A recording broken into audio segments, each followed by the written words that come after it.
Yo, Born. Show them how we do this, man. BTBTV. We bully the bullies. No run, no retreat. Yeah. BTB TV. One more time for y'all in the back. Y'all slow ninjas. Right. Yo. John Gotti flow, rap Pablo, Escobar status, rap game Corleone. I can show you how you lay back and watch your pockets grow. Stay away from devious women, end up like Papa Smoke. Y'all wake up every day twitching, like yo, I gotta post. I wake up every day mission, it's $1 million notes, dominoes, bodies drop, rot stink like hollow toast. Broadway, man, if you know, then you know. I came for everything they said I couldn't have. Got that and then some, and then some. I went to overload, say y'all overdose. Your rappers in the tight squeeze and that clutch like Cobra rope. The overload, we don't go for that. All she wrote, another tale from the street. Death and horror flow. The projects like a ghost trying to haunt your soul. Another tale from the street. Homicide the folks who want to play till them guns scream adios.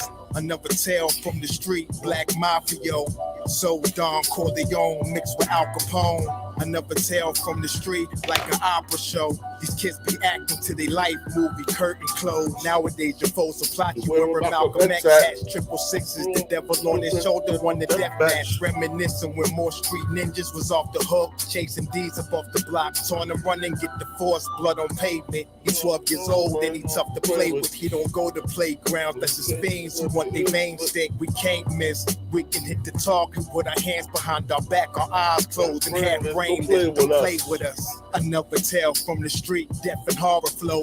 The projects like a ghost trying to haunt your soul. Another tale from the street, homicide the folk who want to play till them guns scream adios. Another tale from the street, Black Mafia, so Don Corleone mixed with Al Capone. Another tale from the street, like an opera show. These kids Les Lopez, salute, Quay. Close, yeah. BTBTV. Cage Y, salute. It's the movement, man. You're born. You're born, let's get him.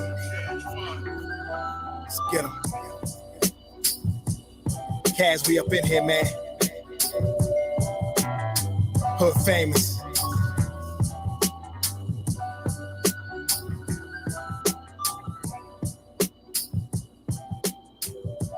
Cage Y, salute, Queen.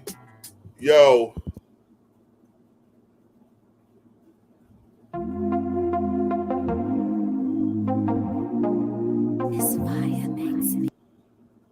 Not that one, not that one. I wait till more people get me. Show my brother Chris down his love.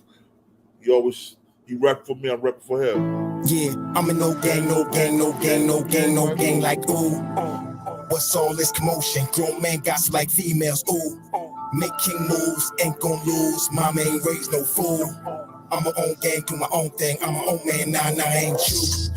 Cuz just hit me on the line, say he up in the city, said Nick come through. He from Philadelphia, known as Philadelphia. They the fam, nothing new. I ain't got too much emotion to feel in for those trying to mess up my mood. From a place with a beef on fire. How you been, Queen? I see you, man. Thanks for stopping by. We're about to get grimy and dirty today. Drop dimes on all we knew. If we got caught, I ain't even rap shit. Rather lay flat before we ever told. Cause loyalty still mean a lot to me, even though places on earth is a zoo. Think politics and presidents is gonna save them. Man, I thank God I ain't nothing like you. Ooh, we just multiply, we don't die. We done seen war and survive. And we done got bold with the vibe. The gang, all the tough, yeah, ride. We ain't trying to run, we outside. If you ain't king, don't pay us no mind. Cause we do not recognize those who are faking. We militant, we don't play online. I'm no gang, no gang, like ooh. What's all this commotion? Grown men got like females, ooh. Making moves, ain't gon' lose. Mama ain't raised no fool. I'm I'm my own gang, do my own thing. I'm my own man, nah, I ain't you. I do not kill them with bars, I get them with truth. But they call me frivolous, ooh. I do not beef on computer, I am no fool. No, I'm nothing like you. Every day I am on guard, but I cannot call. Who real or who fake in my crew, I just know the back door isn't heavy. So I September 5th, album dropping September 5th. Some call it rude, but I call it militant vibe. We do not smile, refuse to go back and forth on computers. All and we are too platforms. smart to act like we don't notice. Some notice the flow like Nas. Data gave me the cosign, along with brush rhymes. So crack, say come back and see him when album's completed, and I'm gonna make it your time. Yeah, don't mind me. I'm floating on cloud 9. We protect the heavenly. Mama, don't worry about me. Dying God got me, I'm fine. Don't mind me. I'm floating on cloud 9. We protect the heavenly. Mama, don't worry about me. Dying God got me, I'm fine. Believe. Yeah, I'm in no gang, no gang, no gang, no gang, no gang like ooh. What's all this commotion? Grown men got like females, ooh. Making moves, ain't gon' lose. My man ain't no fool. I'm my own gang, do my own thing. I'm my own man now. I like you. Salute to you, bro. Feel that gang shit. No I gang. just wanted. What's up with you, bro? Yo, I'm about to go on this nigga Wack 100 real quick. Yo, this is Cross Your Heart Clothing, man. He got the dopest t-shirts. Thank you, bro. I gotta get some more of his shit, man, because his Yeah, shit I got some shit coming to you, bro. I just been so busy. You know how it is. You see me floating through the sky around this bitch, so yeah. I just been so busy, my nigga. But no, I got you. I just want to tell you, man. I've been tapping in. Go ahead. No, I moved too. I'm in Pennsylvania now, so I'm gonna see my new address and shit. Yeah, shoot me that link, man. But I just jumped in. I got up this morning, you know, trying to get shit done, you know, been off the slab. So I'm just like, shit, I saw you on there. I'm about to roll up. I'm like, okay, this is what I'm talking about. It look like it's about to get grimy today. Oh yeah, we're about to get grimy. Yo, I want you to tap in on it too. I want you to say something about it. Hold up. I'm about to share that. Let me do this real quick. All right. We're gonna listen to this crab ass nigga starting all this confrontation with all the East Coast niggas, but he want nobody saying nothing about no West Coast cats. Yeah. It's fair. You listen to me. Nigga. Just because you got a telephone, bro. Yeah, nigga. Nothing, my nigga. Hey, holler at me when you come next time you in Cali, nigga. Holler at me next time you in Cali, you. Oh, you can't even walk around in New York. That's crazy. Use the fair use. Cuban link in the back of the head. Anyway, once again, yeah, I'm sure you did. Talk about how you used to get slapped in the back of your head on the phone. Man, shut up, nigga. Use up. On the phone, y'all niggas can act all like that. Cuban, nigga, you ain't like that, nigga. Use it, nigga. All right, cool. I will not do shit, nigga. We could catch that head up, my nigga. All right, let me say something real quick. Yeah. Let me explain this. So you know, he was down Terror Squad, Fat Joe boy. You know what I'm saying? He's down Fat Joe with them. Exactly. So Fat Joe was jealous of Cuban Link. So after Big Pun died, Fat Joe started that bullshit with Cuban Link, talking about everybody said it was about because Cuban Link must have smashed Fat Joe's wife. Right. But I think it all came from jealousy. You know what I'm saying? Oh, without a doubt. Without a doubt. I think a lot of that came from I think Cuban and them knew, just like Fat Joe knew, you know, Big Pun was on the rise. I think a lot of that came from, you got to think, to me, you know what I'm saying? Don't get me wrong, Joey Crack, he was the man out there, but the problem was, we know that Big Pun would have been the next big superstar. You feel me? That's the way I feel. Big Pun was Fat Joe big homie. Fat Joe looked up to Big Pun. Exactly. So I think Big a lot of that. Shooter. Say what now? Big Pun was the gangster. He was a real shooter. Yeah. So I think doing all that, I think that Fat Joe knew. You know what I'm saying? Motherfuckers say what they want to. It's like, hey, like what Jay-Z said. Niggas rap about who's the biggest MC, me, Biggie, or Jay-Z, or not. You know, Biggie, Jay-Z, or Nas. Meaning as in the way I look at it, man. Everything competition. You feel me? Right. And I think during that time, in our era, during that time, it's not like it was. This is to me, it's the microwave age. It's the fast food rap age. You know what I'm saying? You go through there, you order your meal and go straight out and keep on going. Back then, a nigga have a one track and that motherfucker might last for a whole year. Fact. You feel me? And that's the essence of, to me, is of true hip hop. But I really think a lot of that was, to me, I think a lot of it was hate. I think a lot of it was he didn't know. And when you look at a lot of them rappers, like when we hear the back history, whether it be Pac or anybody, you always hear somebody wanted to leave. They always said somebody was trying to leave or wanted to get their own company. So when they wanted to get their own company and do all that, what happens is nigga gotta go. You know what I mean? You know the game. Nigga gonna have to go. Nigga can't just stay around there and then you start eating more than me when I gave you the alley-oop. Just like Biggie. Like Biggie. Exactly. Like me, like Jim Dill, my big brother, and me and Jim Dill talk all the time. Like Biggie, Puffy knew them niggas was at him because Jane Dill told him, everybody told him. But he still wanted Biggie to come to that show because he probably had that radar on Biggie's head because he knew Biggie was leaving. Yeah, and that's fucked up because, and it's crazy. Think about how we praise Notorious and, he one of the greatest rappers. But just imagine, why would he need Puffy after that last one? And after that Life After Death, that would have solidified him as a real MC. And he wouldn't need Puffy. A lot of them niggas don't really need nobody. They just need to get in through the door. It's like you. Right. Just need niggas to support us. We don't need a nigga to give us no handout. But that's the motherfuckers they scared of. They scared of us because we don't really need no handout. We do it what the fuck we want to do. And a lot of niggas don't do that. So you think about it. Niggas like Pun. I mean, what Fat Joe gonna tell Pun? You know what I mean? Like, what can he tell that nigga as far as getting money, as far as he a real street nigga? I mean, everything Fat Joe, that's what makes it dangerous for niggas like us. Because when you solidify, what happens is, when you solidify, niggas will take advantage of that shit because they know, man, I can't let this nigga win. This nigga win. This is a rap. This nigga is gone. And like I told people, I know for a fact, Fat Joe is a rap. You know why I say that? Because my dude Macho from Bloomfield, New Jersey, him and Fat Joe's a partner in that sneaker store. When that thing came with the scam, Fat Joe told on that dude. Fat Joe only got 6 months when Macho got 3 years. See what I'm saying? But them niggas, I don't care what nobody say. When you make that much money, you went from rapping, and then all of a sudden you went from rapping to now you just doing blogs. You ain't trying to, man, nigga, you doing something else. They giving you outlets because, I mean, at the end of the day, think about it, man. Ain't nothing against Joe, but ain't like Joe making back-to-back slams. You know what I mean? It's like every blue moon slam. Yeah. So when it's a lot against Joe. The way Joe tried to rob Big Pun once he died, and they said, "Oh, I didn't rob him. I was just holding the money." How you gonna hold that woman's money from my husband? Talking about you didn't even have the money. Talking about he ain't had them, and come to find out, you had $2.5 million that you owed that family. See what I'm saying? And they won it in court. It probably was more than that. Oh, it was more than that. It was. Y'all know, you know what I mean? Like, that's the fucked up part of it. It's like, come on, man. At the end of the day, it's like these people just like look at what Meek Mill going through right now. You know what I mean? It's the same thing. These niggas get caught up in the whole. They get caught up with the little the ambiance. They get caught up with all the little gadgets and shit, and they forget why they did it. They did it for longevity, not become famous. I tell people all the time. Second, yo, Gongu Roach.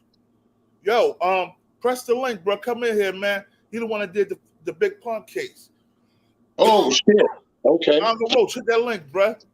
You know what I'm saying? Like I said, I rock with Big Pun. I don't rock with Fat Joe because Fat Joe was a snake. But I definitely rock with Big Pun. So come here, tell me about that case, Gongu Roach. No, without a doubt, man. Yeah, that's what I fuck with. I fuck with Pun, man, because I think it's crazy how a lot of them that great, the motherfuckers ain't here, man. And so it's got to be something. Niggas got to be hating somewhere. And ain't nobody telling us the truth. Somebody hating, my nigga. No, they ain't tell us the truth, bro.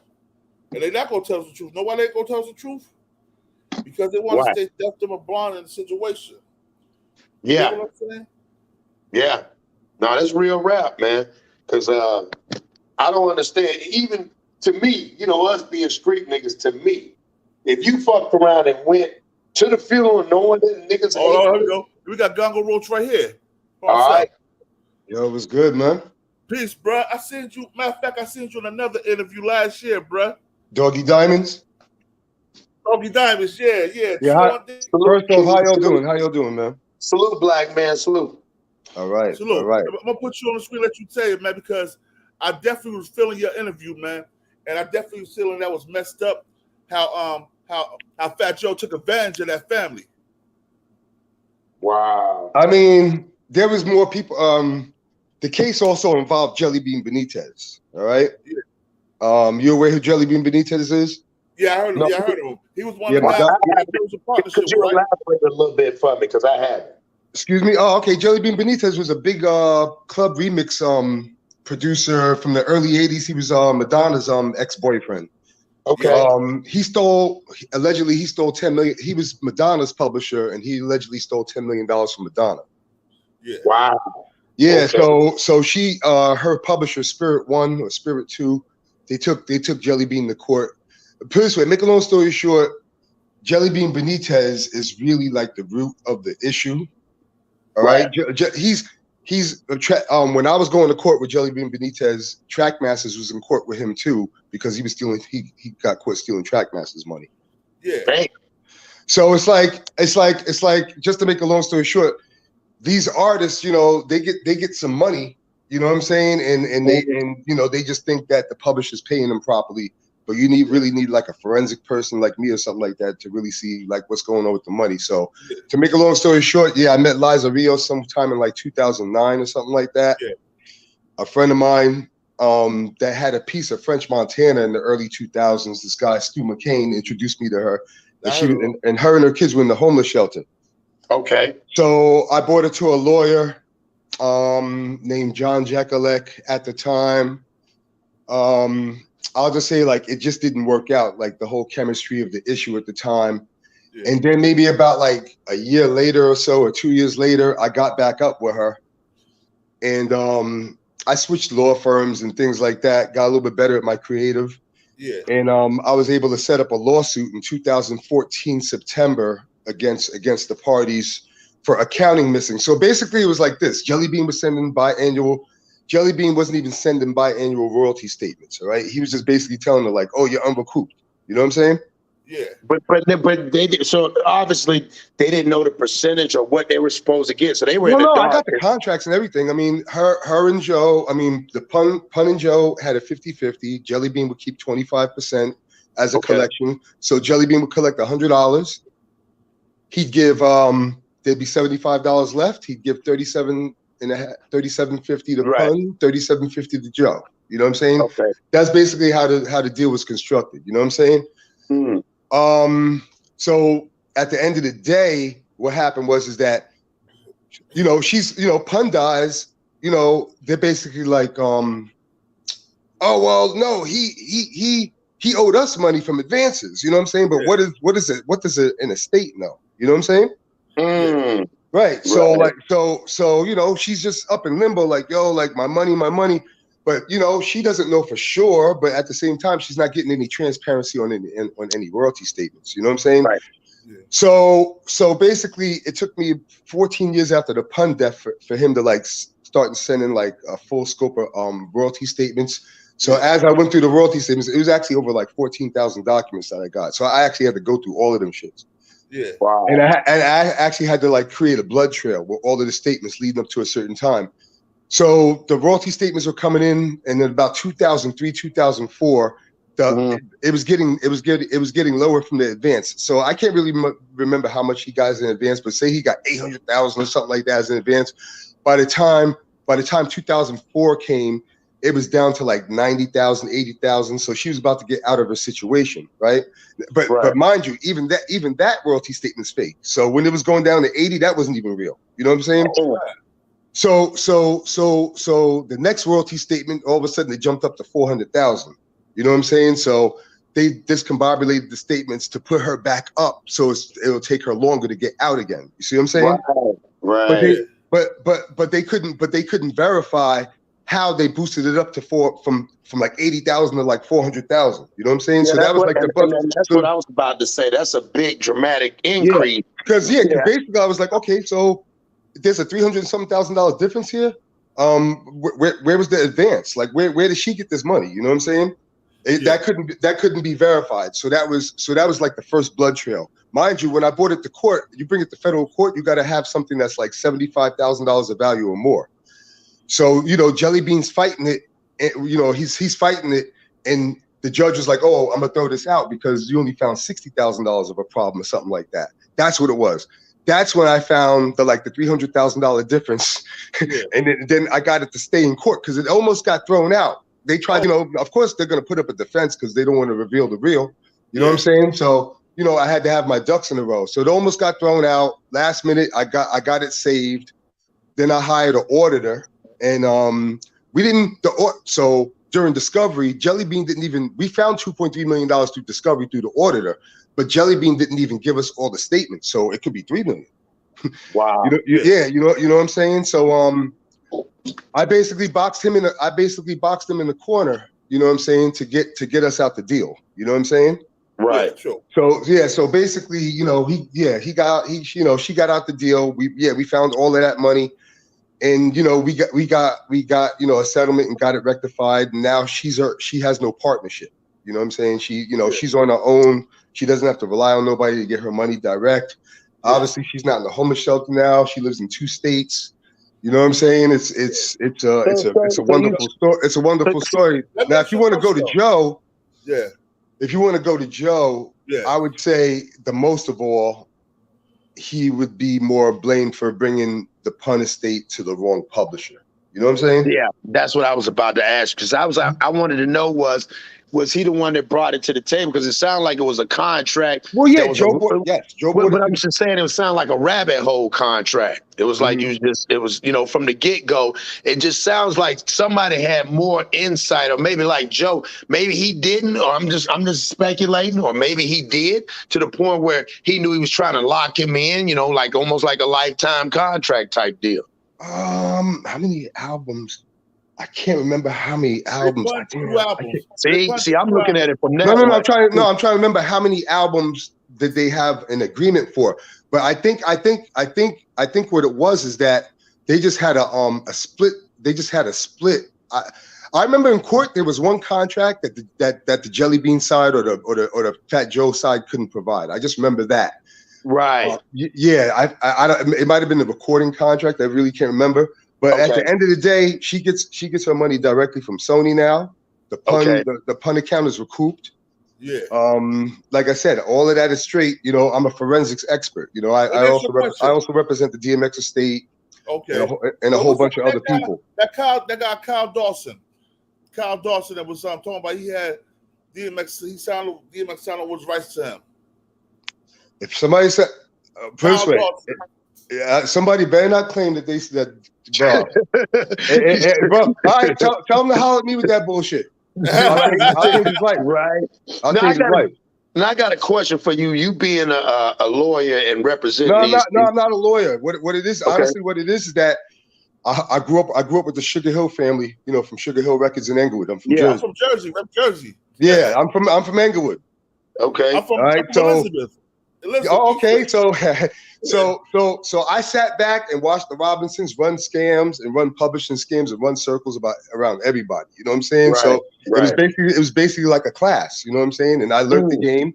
And I could have chose to do a multi-million-dollar theft publishing game like they do, because they're robbing, like Sugarhill still to this day, 40 years is probably robbing a good percentage of the rappers. I mean, they don't have to spend their own money. They got a piece of your money. You know what I mean? I got them. They bought a yacht. They bought a yacht back in '97 because they stole $3 million from Will Smith and Nas. Damn. Will Smith and Nas still don't know. I'm telling you stuff that they don't even know. Will Smith still don't know? He still doesn't know. Or not. Wow. He still doesn't know. That's some cold game right there. I told Nas's manager part of the story. You know what I'm saying? But I'm about to execute that, and it's going to go public. You know what I'm saying? But so we learned. You know, we learned. If you don't mind, I hate to cut you off because I'm curious about this. So let's use DMX for example, right? Because a lot of people don't understand this. When they do sign at the time of signing, are they signing over the entity which is the name DMX, or are they signing over? Because again, Earl Simmons was not rich, but DMX was rich. Okay. So Do you see where I'm coming from? The character versus the real person. So when they first sign, are they signing over their rights as the character? No, well, not well. Put it this way, I mean, DMX has his own trademark on his name, so the label doesn't own his name or anything like that. You know what I'm saying?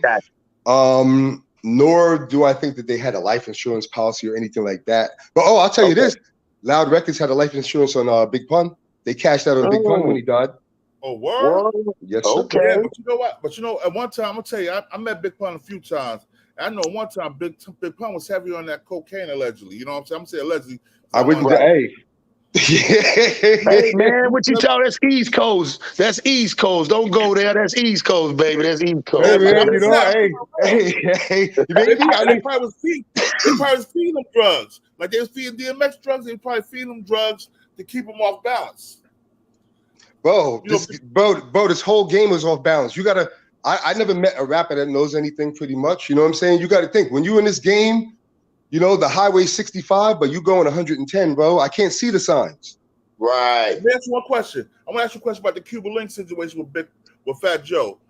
Fat Joe was robbing Cuban Link and Big Pun for their royalties and they No. Not Cuban? Nah. So what is this way? Cuban Link didn't have enough copyrights for Joe to make money off of or anything like that. You know what I'm saying?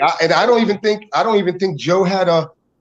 I think he had Cuban under a situation, but he didn't have it like. I don't know the Cuban situation contractually, but what I do know is that Cuban doesn't have many songs. You know what I'm saying? To be collected upon. This way, like, all right, let's go off top. What's the biggest record that Cuban's on? Maybe Off the Books. Yeah. Okay. Yeah. He doesn't have any publishing on that.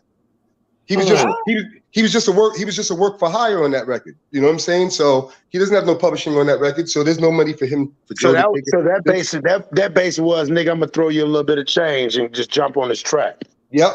Yeah. Pun in the beat nuts. Pun in the beat nuts and the sample got the credit. Cuban Link was just a work for hire to come on the record. So my question to you, where does Fat Joe, if he did that song, where does Fat Joe play a part in that? If he is, is he management at that time? Yeah. I think he was management, and not only that, I mean, he kind of moved around the chess pieces. Yeah, like this way. Yes, Cuban Links could have got a piece of the publishing, but when Joe did the paperwork, he gave the other portion of the publishing to Big Pun. That's what I thought. Okay. Oh, okay. So I think, so make a long story short, I think Pun got 25% off the books, and it really could have been 12.5, and Cuban could have got the other piece, but Joe made it as Pun. He showed Pun the love, and Pun got the whole the whole 25. Like, now, is that fair? You know, hey, it is what it is. But yeah, so like Cuban Links, he don't have that many songs that are of value. He might have like first album Cuban dropped though was the first album Cuban dropped was fire. Yeah, but I mean, it wasn't officially released though. What the 24K album? Yeah, the first album. Yeah, that wasn't. I mean, you heard it, but it wasn't officially released. It wasn't in the stores. Maybe the single, but not the album. So it was basically the album got leaked, and he just let it ride out. Yeah, Joe. Remember, mind you, Joe dropped them. Yo, let me. I was curious about. Joe ain't want him after Pun died. You know, Joe was like, "Oh, you can go too." Yeah. But I want to ask you a question. I was listening to Joe talking about Big Pun's son, how he was trying to get Big Pun's son to come work with him, but Big Pun's son was told him no. And while I was seeing it, I seen he doing Big Pun's son like KRS One did Scott LaRock's son. Left him like after dry. Left him out to die. Left him in projects and homeless and shit like that. Well, I do know that I think Joe invited him to Show Business Studio to have a talk, maybe during the court case.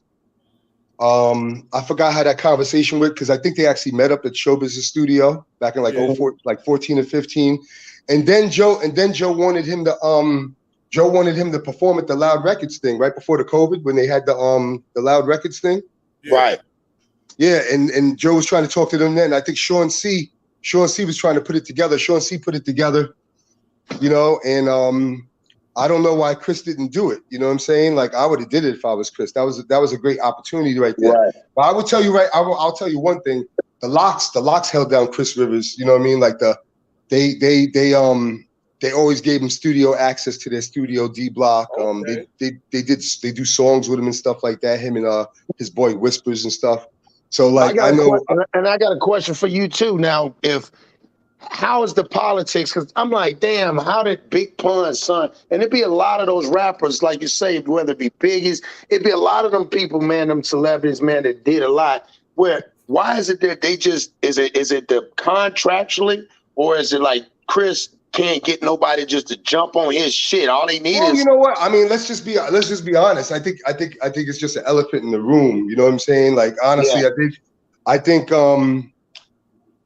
honestly, I mean, I think the closest thing to a Catholic priest in the hip hop game is that can't do no wrong is Fat Joe. So hold on, I'm gonna say something about this. So I want to know if you heard this, because you're from Jersey like me, so you know Macho. Yeah. You know Macho. Yeah. Macho was in a federal halfway house with me 2 years ago in Newark. We was in the federal halfway house together. Yeah. Oh. I seen the paperwork. He like, oh. Yeah, because you know Macho went to the feds. I know Macho was his man, and all I know is Macho was his man, and their friendship broke apart maybe like 10 years ago or something like that. Yeah, Macho got caught up in a federal investigation with Fat Joe for laundering money through the sneaker company. They locked Fat Joe up. Fat Joe got 6 months. I think it's 6 months suspended. I'm not sure. Macho got 3 years. Fat Joe testified to Macho about the business case. I see the paperwork when I was in the halfway house. He showed me all the shit. We lost contact since I've been home. So I know he ain't gonna say that after he off papers. I think he got like 5 years probation. So once he get off papers, you know he gonna put that out there. He gonna put that paperwork out there too. And Fat Joe gonna be real messed up. Well, I ain't know nothing like that. I mean, hopefully it ain't true, because it's not the standardized of what we need in this business. Paperwork. I see that we in the federal. We got to show each other the paperwork. Oh. I see the paperwork. Hey man. So I was like, Joseph Cartagena. I'm like, who the fuck is that? Hey man, check this out. I don't know. Like you said, we grew up in the Englewood. I mean, in Jersey. I had one of the sons of Sugarhill Records set me up on a Kia Coke in October '99 to try to get me off, to try to finesse me off the earth. That's also so you cool. You down Mecca. Excuse me? You down with Unique. That's my guy. Yeah. Yeah, I know, and I know old boy too. What's your big boy name? The one that caught the case when I went down with him. From Jersey? You're from Jersey, light skin one. What part of Jersey? He from Inglewood too. That went to the Fed. Well, who you talking about? One of the James Bond gang cats? Oh, he was down. Him and Unique was down together. Light skin cat. I'd have to call Unique. I mean, that's my guy. I speak to him all the time. Light skin cat from Englewood. Yeah. What's his name? I'll tell you his name right now. Hold. Yeah. Beer. Oh, Sabir? Beer. John Stokes. Beer Stokes. I gotta see his face. Hold up. Let me see. I think I got a picture. Hold up. But yeah, is he from Harlem via Englewood? And he can't move to Englewood. And he moved him and Unique went to Harlem together and started doing their thing. Nah, I mean, I speak to AZ too. Right now. Mm-hmm.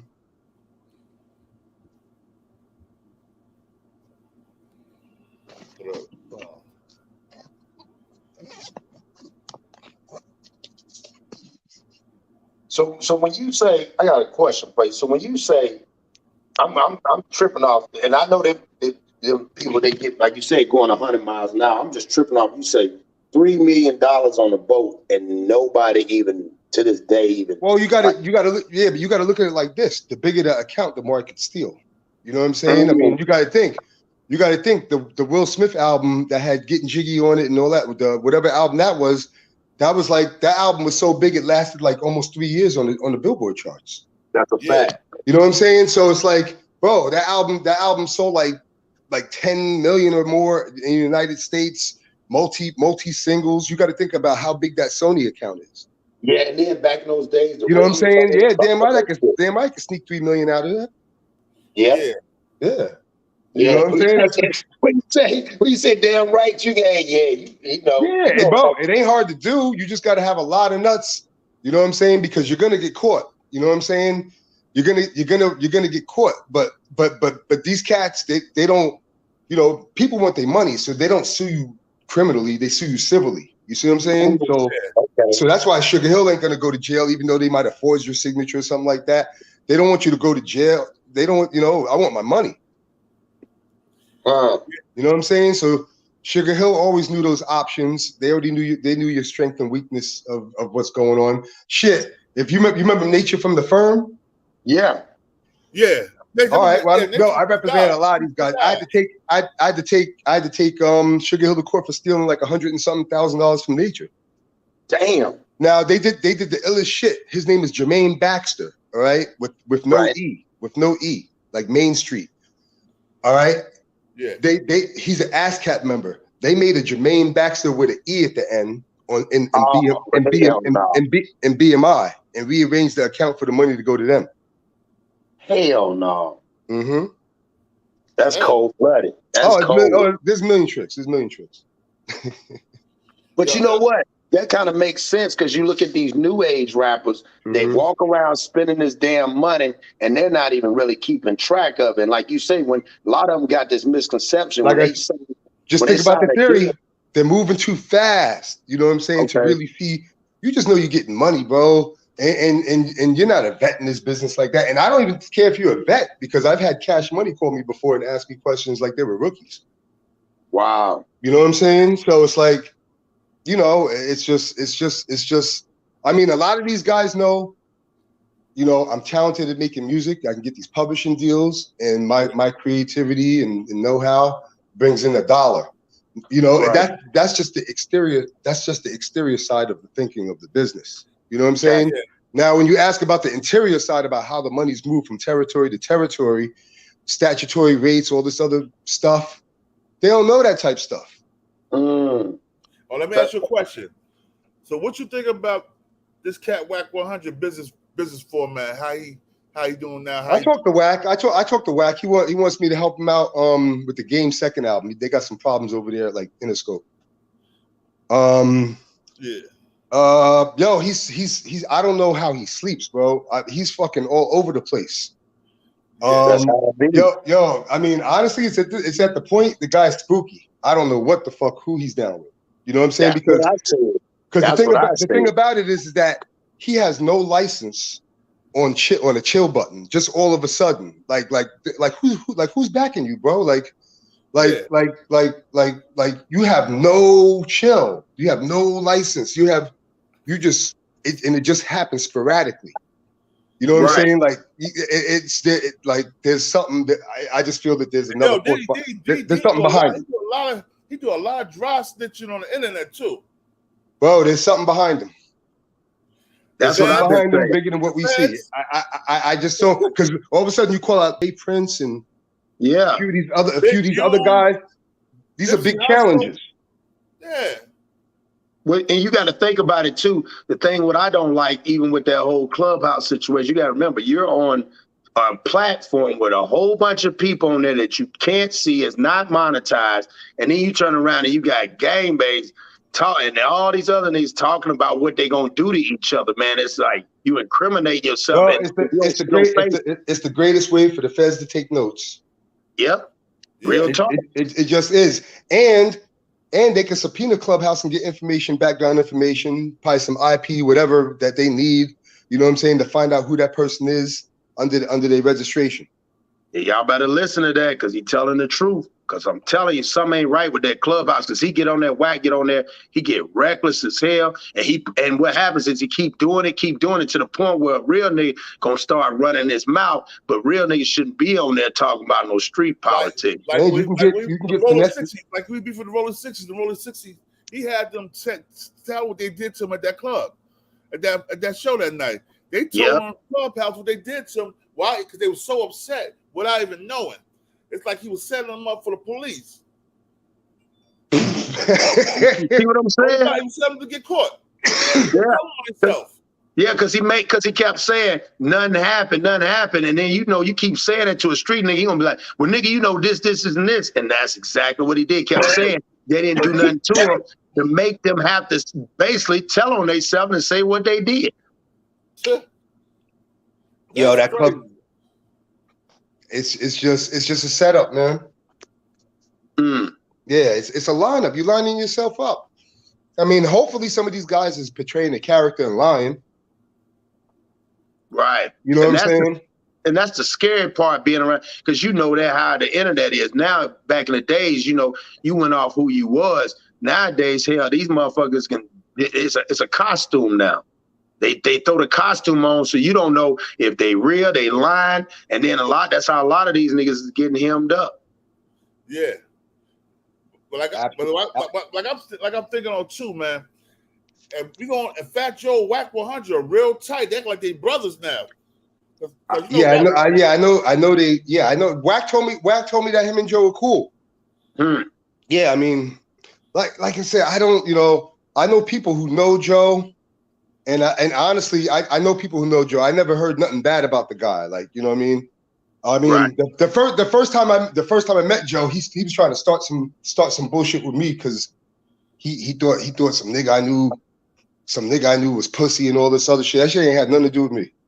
Right. You know what I'm saying? Like, I came in the barbershop in the Bronx and he was with like 8 niggas, and this nigga's name came up. He's like, "Oh, your man's a pussy, this and that." What are you trying to test me? Like, what the fuck? But you know, a lot of New York jokers, they don't respect us like that anyway. Nah, this guy was from Queens. The dude was from Queens, and you know he shot somebody and all sorts of shit. I guess it was deeper than me, so I didn't, you know. But what I'm saying is a lot of them jokers like Fat. I hear how they talk about Jersey niggas. You know what I'm saying? Our people. You know what I'm saying? But I mean, you from what? You from Essex County? What is that? Union County, Essex County? I'm from Union County. I'm from Union County, Elizabeth, Union County. Yeah, no, I know niggas get busy to fuck out all the way out there. Yeah. So you know what I'm saying? Bro, my cousin's from Newark, bro. I got him off on the triple shooting double homicide. Oh, word. You know what I'm saying? Yo, I did it. Matter of fact, I interviewed Cool V like a couple of months, like a month or some change ago. I interviewed Cool V. Cool V, yeah, no. Yeah. I'm supposed to be consulting for him. I did some emails for him for the Cold Chillin' catalog. I mean, I guess like he keeps on calling me and he calls somebody else, thinking that the other person knows more than me. Bro, that person the Kerry Gordy company will be working for me. They're not even in my league. You know what I'm saying? But they be scaring their clients up, making them think it's something that it isn't. You know what I'm saying? And they be taking 25% in perpetuity.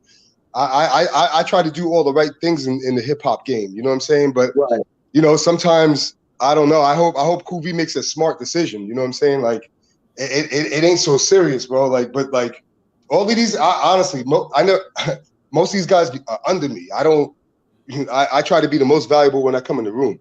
You know what I'm saying? That's just is what it is. Mind you, you know, Liza Rios, the pun estate, before she met me, she had Londa McMillan, who was Michael Jackson's lawyer. Yeah. She had all these famous lawyers, all sorts of shit. They couldn't find shit until I popped up.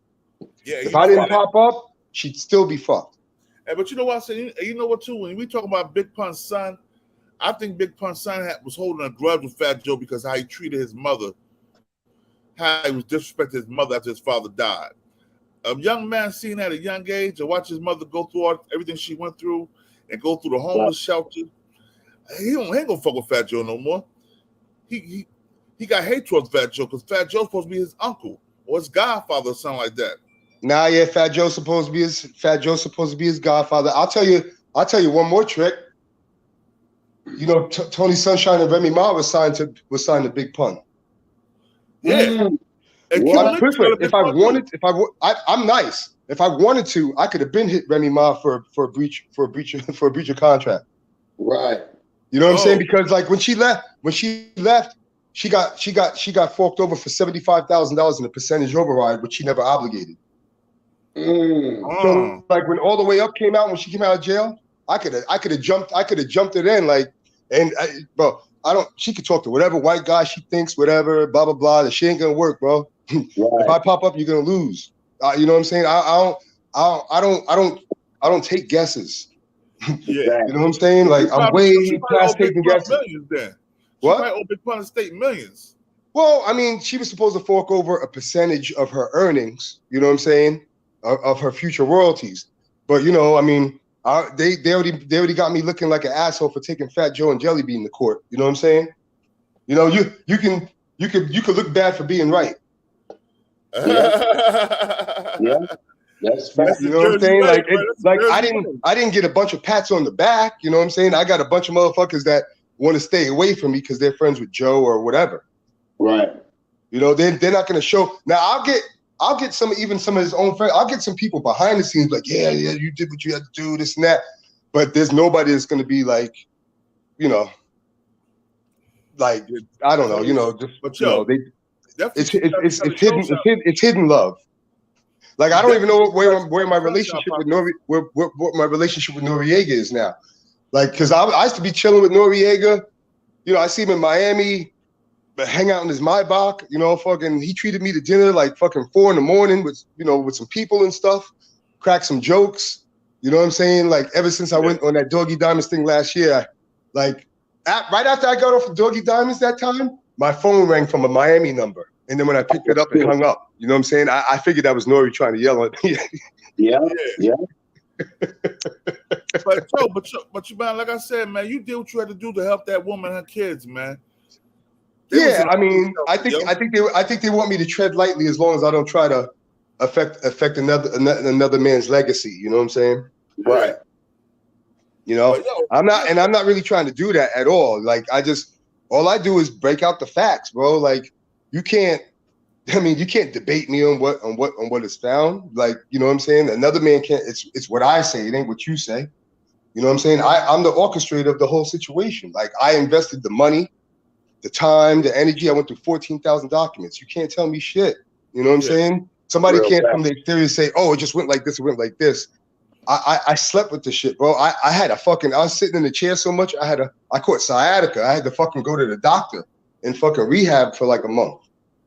Oh, damn. Yeah, well, I mean, you look at 14,000 documents. Not only that, I probably had to go through it twice. You know what I'm saying? Yeah. Like, like, you know what I'm saying? But that's how obsessive I am. Yo, but that's when you really. But I also get people out of jail. If you Google me, you see I got Max B's time back. Max B gets out next year. I did his whole shit. Yeah, salute to Max B. Yeah, everybody was screaming Max B, free Max B. No one looked into his paperwork but me. All these rappers, Wiz Khalifa, free Max B, ain't nobody care because ain't no. Hey yo, I see the Max B paperwork too. Well, yeah. I don't know the dude. So what? Yeah, what's his paperwork look like? His paperwork, he was talking to the detective about the murder case. He told who was the girl that set everything up. That's all the paperwork. Got from his god brother. I mean his stepbrother, the one he was locked up with. His brother he was locked up with. Yeah. He gave it to me at King Erna. Oh wow. Yeah, we seen it. He told on the girl he was telling the police where she was at, what club she was dancing at, where she lived in Jersey, all that. Oh, I think I did hear about that. Well, isn't that considered snitching? Yeah. Yeah. Yeah, that's considered snitching. Okay, so why don't somebody challenge French Montana or somebody like that to their people and be like, yo, like let me see you stand up to again next to him now. Right. Because I just want to see the difference between these rappers. Like, what's the rules? Yeah. Right. But let me tell you something. Cameron. It's all emotion. Cameron cousin, what's his name? Freaky Zeke. He told all them niggas in North Carolina on a federal indictment. He was setting people up. He was working for the feds. Hey man, I know how it feels because once again, Sugarhill and this guy Rollo Wonder came to my house October '99 and set me up with the Bergen County cops who was recording everything in my driveway. You know what I'm saying? I know what it's like when they try to finesse you off this earth. Yeah, I know it's like motherfuckers got me locked up too in '94. My last year of high school, got to go to UNLV for basketball, and they told me I was running a continual criminal enterprise, but they can't. I was so young. Wow. They caught me with a key of cocaine, but then that was my first time offense, right? So the most was 5 years, or the first time I fit federal. So the state picked it up. Federal gave it to the state because they fucked the whole case up. They messed the case up because they had a wrong warrant for my house. They had the wrong apartment number. They had the wrong apartment number, but they still kicked in my door. And when they kicked in my door, they found like 2.5 keys, some money, guns, and shit like that. But they can't even use it. It was in the municipal court because they had the wrong apartment number on the door. Wow. Yeah, I know, bro. And my cousin told on me. What family? Word, family. How did they press him? Because he got caught at King University selling cocaine to them white kids. I told him not to go there. And you know, King University, they got real police officers, real police officers. Yo, they locked his ass up. When they locked him up, he swung like a bird. And when he told them all the stuff that I was doing, all the stuff we was doing, I didn't know this happened, and he got caught in, what was it? October. They didn't lock me up to May of 94. He got locked up. He got caught October of 93. They locked me up May 94. Oh, they investigated on you another like 8 months or so? They was already watching us. But he got caught. When he got caught, he put the heat on us more. How many of y'all got arrested? Of I'm the major one. It was him, me, a couple other cats, but they all got out because I was just turning 18. They were still minors. Well, how many of them turned on you? Only he turned on me. Oh wow. The other ones got probation. They were still minors. Yeah, family first. Yeah, right. Still minors, bro. It was like 7. It was like 16 and 17. I just turned 18. I'm telling people, man, you got to watch this shit, especially your family, man, because I got family out there in VA, and they go down like that, man. Family first. I tell niggas, once they start talking like that, or they doing a lot of that fast talk, it's time for me to shut a nigga down, man. Yo, Knit the Grit from RGF Productions has me co-running his company now. You know, Fetty Wap got caught allegedly with those kilos, but purchasing those kilos. Yeah. What do you think about that? Well, I'm gonna tell you what I think on that. I think Alpo ratted on that nigga. He say nigga Alpo did it. Yo, know why I say that? Because Alpo was still working for the feds anyway, and they was all in around the same areas. A lot. Oh. You know, I'm from Jersey too. I know Fetty. Alpo was out there? Alpo was Alpo, he got a place in Jersey. Well, yeah. Well, he was calling me to try to hook him up with 50 Cent for he was calling me. He was trying to call me. Right. With that rat nigga. Yeah. He was. 50 Cent wouldn't mess with him. You know, 50 Cent, he despised the motherfuckers. Yeah, and I didn't know Alpo was living with Puff's baby mother, Misa. Yeah. That's why I told everybody Puff could have put a bag on that nigga head, a bounty on his head. Yeah. Allegedly, I'm just saying he could have. No, I know, yeah. One time last year, I don't know if you've seen Styles P1 on IG, he started ranting about his publishing and money and stuff like that. About like a year ago. Like 3 days later, I'm cleaning up my living room. This motherfucker Puff calls me. I'm like, yo, how'd you get my number? We say this motherfucker pop up like a Lucky Charm. Yo, bro, I couldn't believe. I'm like, what? I'm like, what are you like? What's going on, man? He's like, yo, Playboy. I see your client. Your client's on IG wilding out about me. Like, basically, he's like, yo, if you calm these guys down, I'll make sure the check comes next week and shit. And the check came next week. I tell you that. Wow. Yo, so you be with Styles P. You rock with Sheik Luch too? Yeah, represent the Locks on their copyright, on their publishing.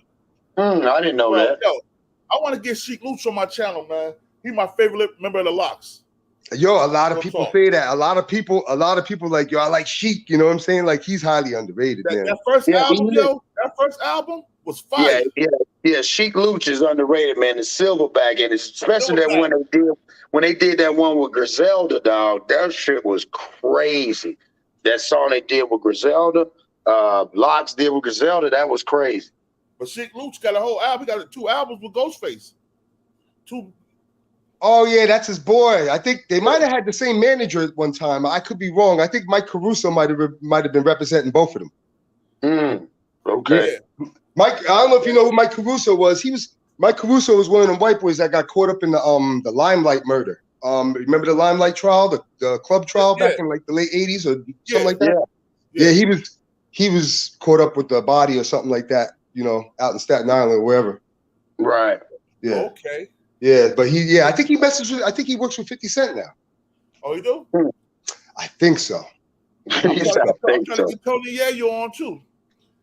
I don't know him. I'd love to meet him because I'm sure I could fix his publishing issues. Yeah. See, that's what I'm saying. A lot of these guys, they don't even know that they got an issue until I pop up. Like, I'm getting money now. Like, bro, you're gonna get more money. Just sit right here. So what you think about the Meek Mill? The Meek Mill situation, it could be the Meek Mill situation could vary, but I could take an educated guess, and my educated guess is that Meek Mill signed a cross-collateralized contract, and if he did sign a cross-collateralized contract, he might be upset at Rock Nation or his management for not helping fight that agreement. So you know what I'm saying? Because he's saying like, oh, I didn't see no money from Ross or anything like that. But you might not have to see any money from Ross if the contract is cross-collateralized, which means one album did good, the first album did good, but if the second album does bad, the second album recoups off the first album. Wow. Yeah. Okay.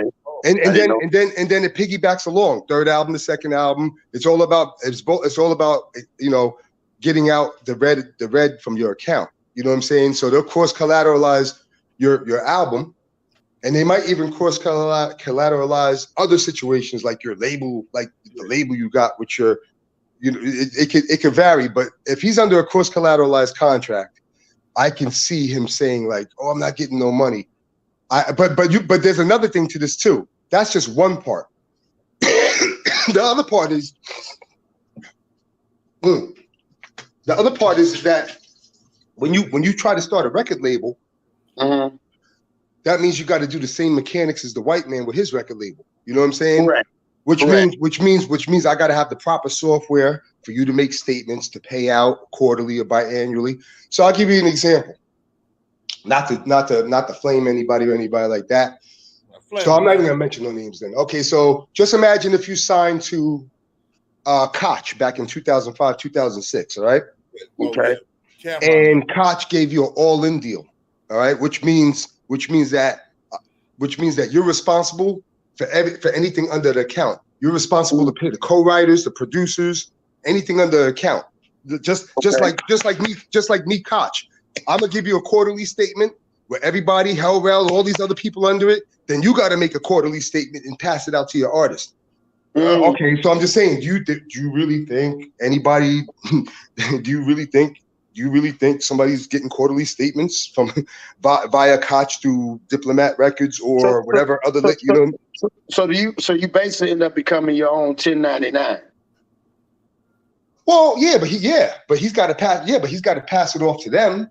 You know what I'm saying? But I'm saying if he's keeping the money, he's going to pay the taxes on it. But I'm just saying, but I got to rely on Cameron to make quarterly statements. I got to rely on Cameron since 2006 per se to make quarterly statements, whether it says $10 or 1 cent. You know what I'm saying? I wake up in the morning. I know the dates Sony's going to have my shit. I know the dates Universal's going to have my stuff. I already know. I ain't got to call them. The accounting could be wrong, but I know it's coming. You know what I'm saying? Right. I'm relying on Diplomat Records or another company to do the same for me. You know what I'm saying? And that's not really gonna happen. It's more with those type of situations, be like, yo, man, I ain't getting no money. All right, man, I'll throw you 30,000. You know what I'm saying? But shit, you might have owed me 80. Yeah. You know what I'm saying? So it's like, I owed you 100. Shit. Yeah. But I'm just saying that's just how the game goes, man. You gotta be, you know, you can't nut hug your bro. That's the thing about me and why people choose me to work with. I'm not on a dick of no rapper, man. You can't. Half of these niggas tried to hire me, all that shit. I kind of like don't like them. Right. You know what I'm saying? Because I see like the false ethics that they run with. Now there's some real niggas, Styles P, a bunch of niggas that are true blue with it. You know what I'm saying? Yeah. But most of them, I can't take them serious. So I just want to. So I just want to eat you alive. You can't. Right. If you ain't taking yourself serious. Excuse me. Do you think Rough Riders they robbed DMX a little bit? I think DMX robbed himself. You know what I'm saying? I mean, mind you, DMX is the type of guy. He wouldn't even know a pay date from ASCAP. You know what I'm saying? He's on the road. You know what I'm saying? Now, if your manager's getting your ASCAP check while you're on the road, you know, and he's tucking it in his pocket because you didn't know ASCAP pays 8 times a year on the writer end or something like that, you know, or whatever, like that's on, you know, like, okay, yeah, your manager's supposed to educate you. You know what I'm saying? But the whole thing about it is he's had a bunch of managers, but I'm just saying the whole thing about it is that the more I educate you, the less questions you got to ask because you know what's coming. You know what I'm saying? But if, you know, so I'm not educating you. So you don't have any, like, you know, I'm not educating you. You know, it's whoever is the withholder of the information is pretty much the king of the situation. You know what I'm saying? They know they don't have to tell X. X ain't even asking when's my ASCAP check coming or anything like that. You know what I'm saying? And you know, and the marathon continues. You know, for artists to get robbed because you don't know your pay structure. Right. You know what I'm saying? You just on the road. You're on the road getting 40,000. You back home. So for instance, let's say I'm just using an example.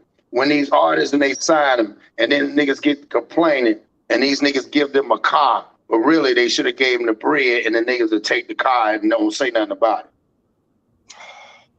I used to see that with maybe with Gene Griffin or something like that back in the day. Yeah.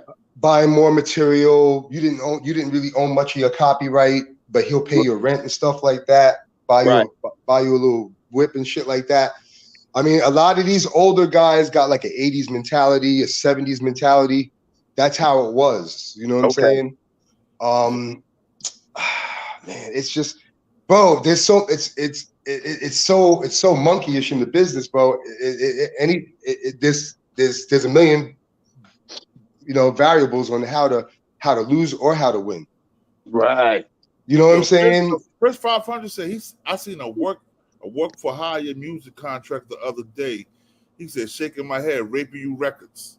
Yeah, I mean, if you wanna take this $1,000 or $5,000 for your beat, and you know, as a wholesale, and then next thing you know, I copyright it because I own it now because it's pretty much a property transfer. And next thing you know, that record goes on the production and that record booms and it does 3 million. You try to come back and sue me, you can't. That's why most ghostwriters got paid up front. They ain't getting no credits on the album because it depends on who it was. It depends. I think I recall maybe both. I think Red Cafe did a lot of ghostwriting. I think he wrote Pastor Cavassier, you know, for on Puff's lyrics and stuff like that. Yeah. He got advances and he got publishing. Salute. A word? Yeah. So he got that big bag for Pastor Cavassier. Oh, yo, bro, Red Cafe lives in. Put this way, I don't know if you remember him. Red Cafe was the 50 Cent replacement from Trackmasters. Oh, where was the 50 Cent replacement? Well, yeah. After that was the whole goal, basically. When 50 Cent got dropped from or left the Trackmasters after that first album, whatever, they signed Red Cafe. Oh, okay. Yeah, Red Cafe, and they gave Red Cafe a lot of money too. Yeah, Red Cafe. Yeah, I think they gave him like $1 million or more or something like that. Oh, what? And then it didn't work out. I think they got into some beef, and then it didn't work out. But Red Cafe was getting money, you know, just throughout that course, like writing stuff for other people and stuff. And from what I heard, he lives in Dubai. Wow. Yo, somebody asked what happened. What about Mace money? I'm trying to find Mace now. I would like to speak to him ASAP. If somebody, you know, I don't want to use another rapper to go through him because I got a bunch of rappers. I can call Mace. I don't want them to know his business. I know Gene Dill could get in contact with Mace. Gene, bro, MReck put a wedge between me and Gene Deal. Gene Deal, Gene Deal lives down the block from my mother. So I'd see Gene Deal at the store out in Teaneck and shit like that.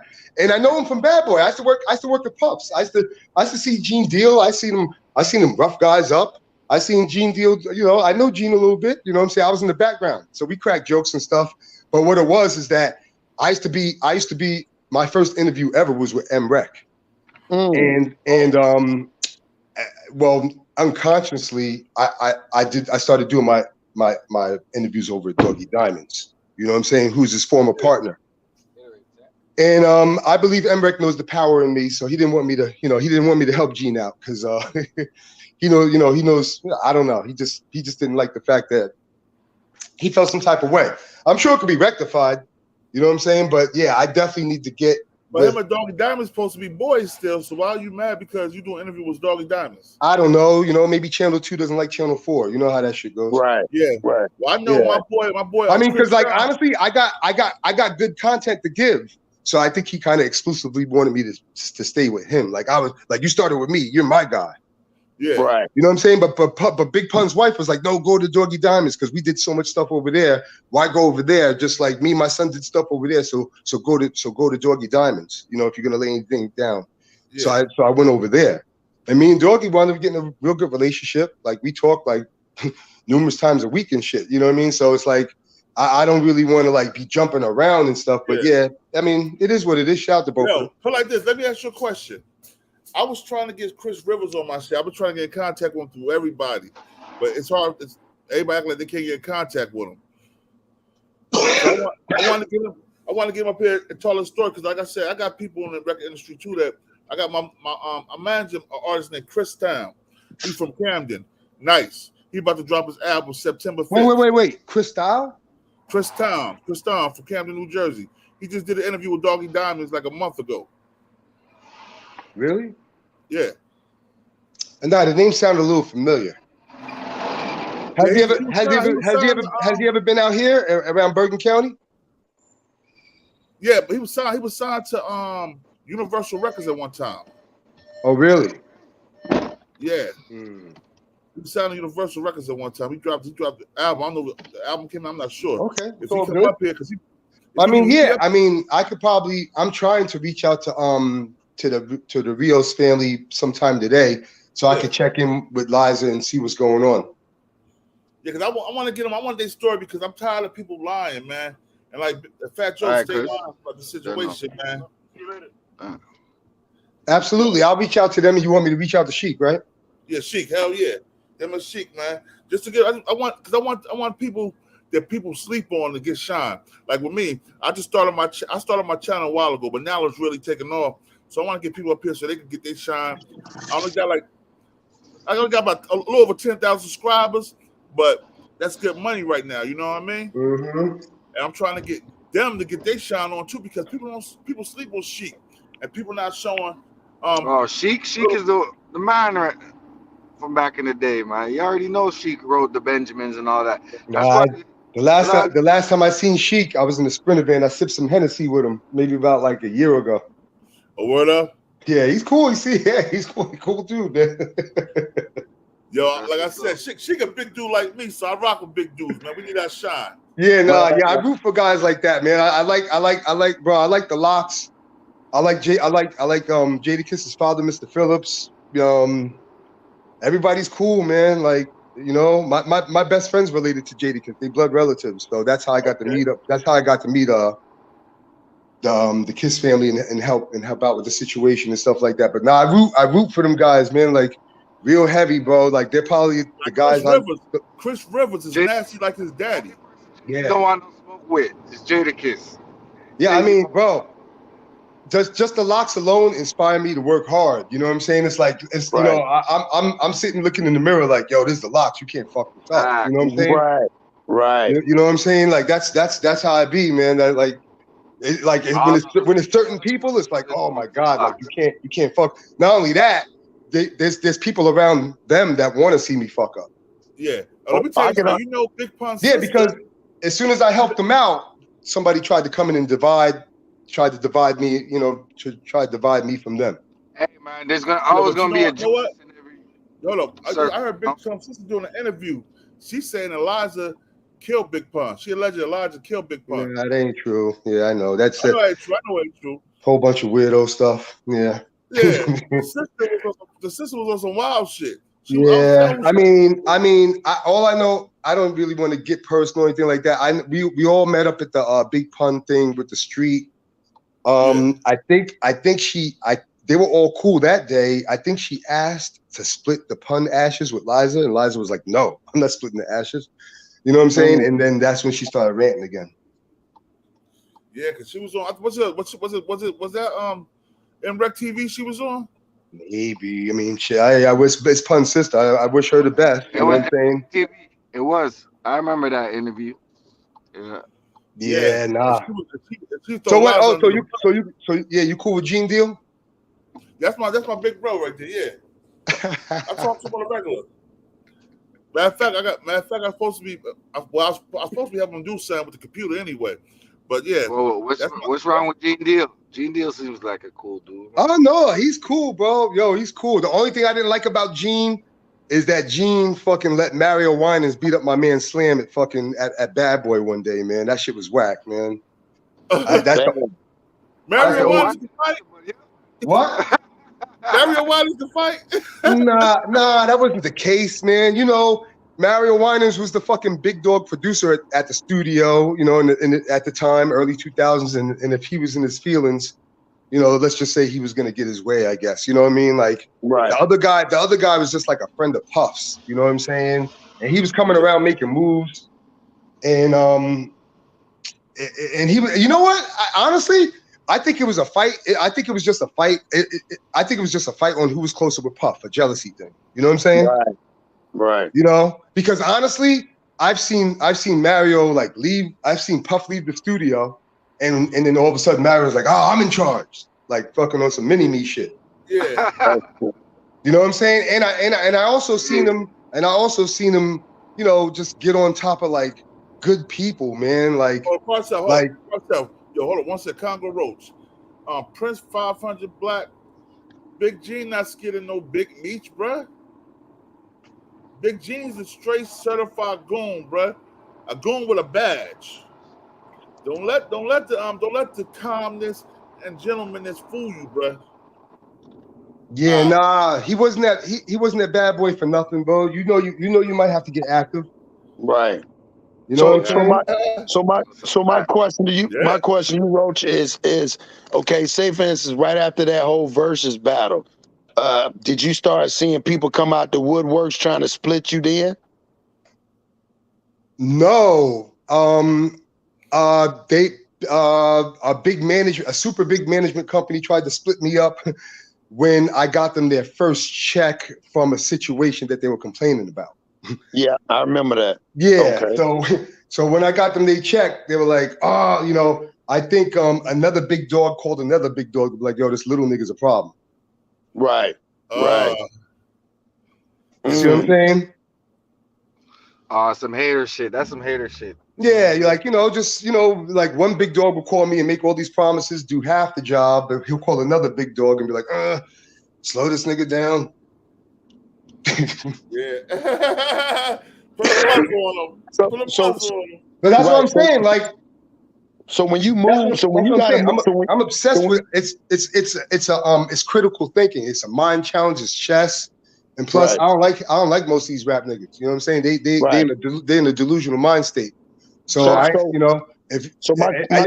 just ain't got no feelings for anybody who don't respect their situation. So don't be mad at me if I strip your situation from you.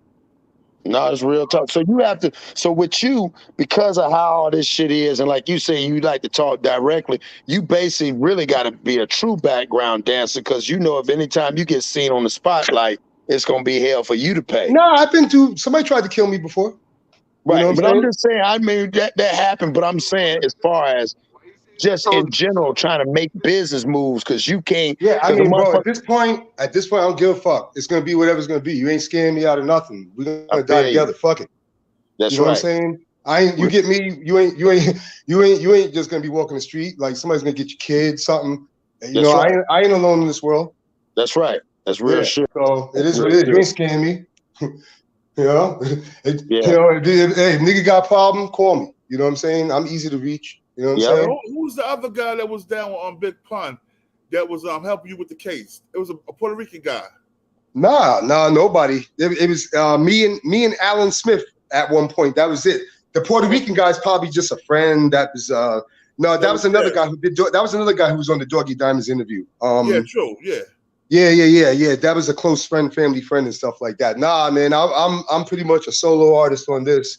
Don't too many people want to take a ride with me. It's turbulent, bro. You know what I'm saying? It just is. It's turbulent. Yeah. Yeah. You know what I'm saying? I definitely feel you, bro. I appreciate you coming up here telling the story though, because a lot of people didn't know, man.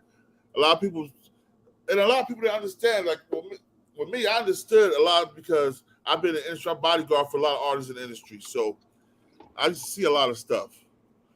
And even when I was talking about Fat Joe, Big Pun, and Cuban Link, I knew Cuban Link was like Big Pun little brother. Yeah, bro, that was his fucking. That was his. Yeah. Mm-hmm. From what I was. Yeah.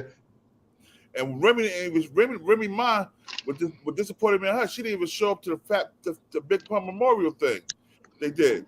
Hey man, I mean, I didn't ask Liza anything. Like maybe she talked to her or something. You know what I'm saying? Remy's name hasn't come up between me and Liza probably in like 5 or 6 years. You know what I'm saying?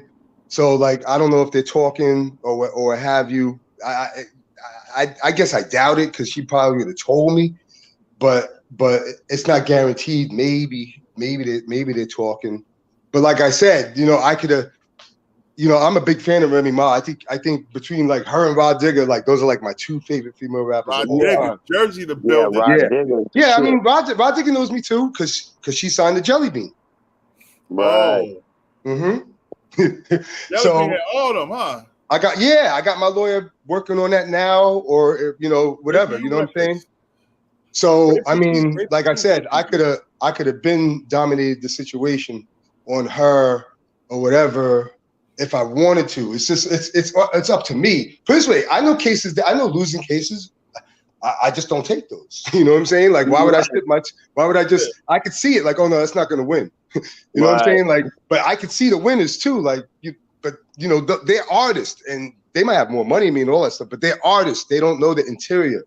You know what I'm saying? Like, I'm the boss. I could run a record. You know, right before the COVID. Like a month before the COVID, I had 6 labels, 8 publisher companies call me, interview me for jobs. You know what I'm saying? Trying to give me opportunities. One company offered me a partnership, like right before the COVID. You know what I'm saying? Like I took no offers. You know what I'm saying? Because mind you, my chemistry is different, and I just feel like these guys want to hire me for a little while to see what my chemistry is and get rid of me. That's it. Yeah. That's it. Yeah. So you know what I'm saying? But I was curious to read their mind just to see what they were talking about. So, you know, I took the tour to see what these white guys and a few black guys is talking about, you know what I'm saying? But, you know, everybody, they don't have the highest regard for me. They want to, I know somebody impressive. They want to introduce me to somebody so they could get a piece.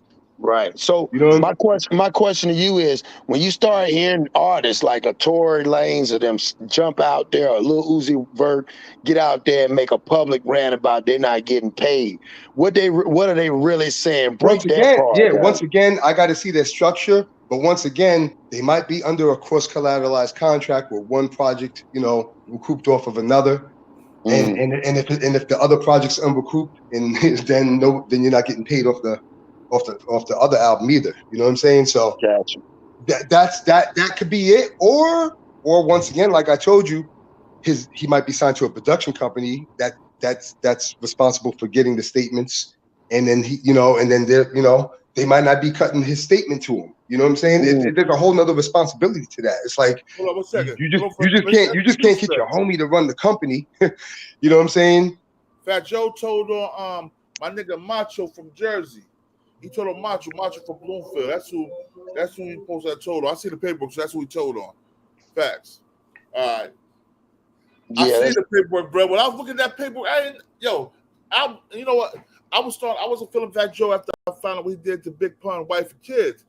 So, but I never thought, I thought he was a straight gangster. I never thought he'd tell. But when I seen that paperwork, and I seen Fat Joe testify, tell him that he's the one that did this policy scheme and money laundering and stuff like that, I was like, yo. After that boy get 3 years and Fat Joe get 6 months, that was unbelievable for me, man. 6 months. Wow. And your partner got 3 years. Well, I mean, this whole game is crazy, man. It's like, you know, I learn more and more about the business as I mean, hey man, like, I don't know, man, you know, shit. Remember Shine went to jail, you know? Yeah. Yo, I never forget this shit. When that Shine Puffy shooting happened, yeah, I was with this Puerto Rican girl, and we went to Daddy's House studio to go see my man who was engineer at the studio. Yeah. And Puff called the studio and was like, yo, put some champagne on ice, I'm coming by the studio. So I told my girl, like, yo, because she's Puerto Rican, I'm like, yo, Puff's coming here with J-Lo. Hello?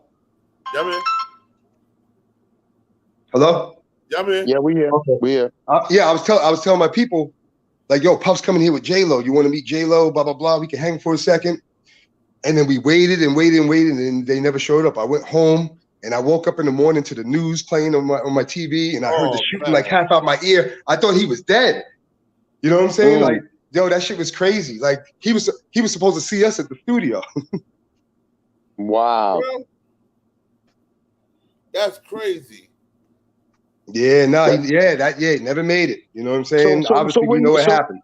So what do you think about that whole Shine situation and how that played out? If you remember, they tried to kill. If you could probably pull up the article, they tried to kill Shine in front of Bad Boy like September, October '99.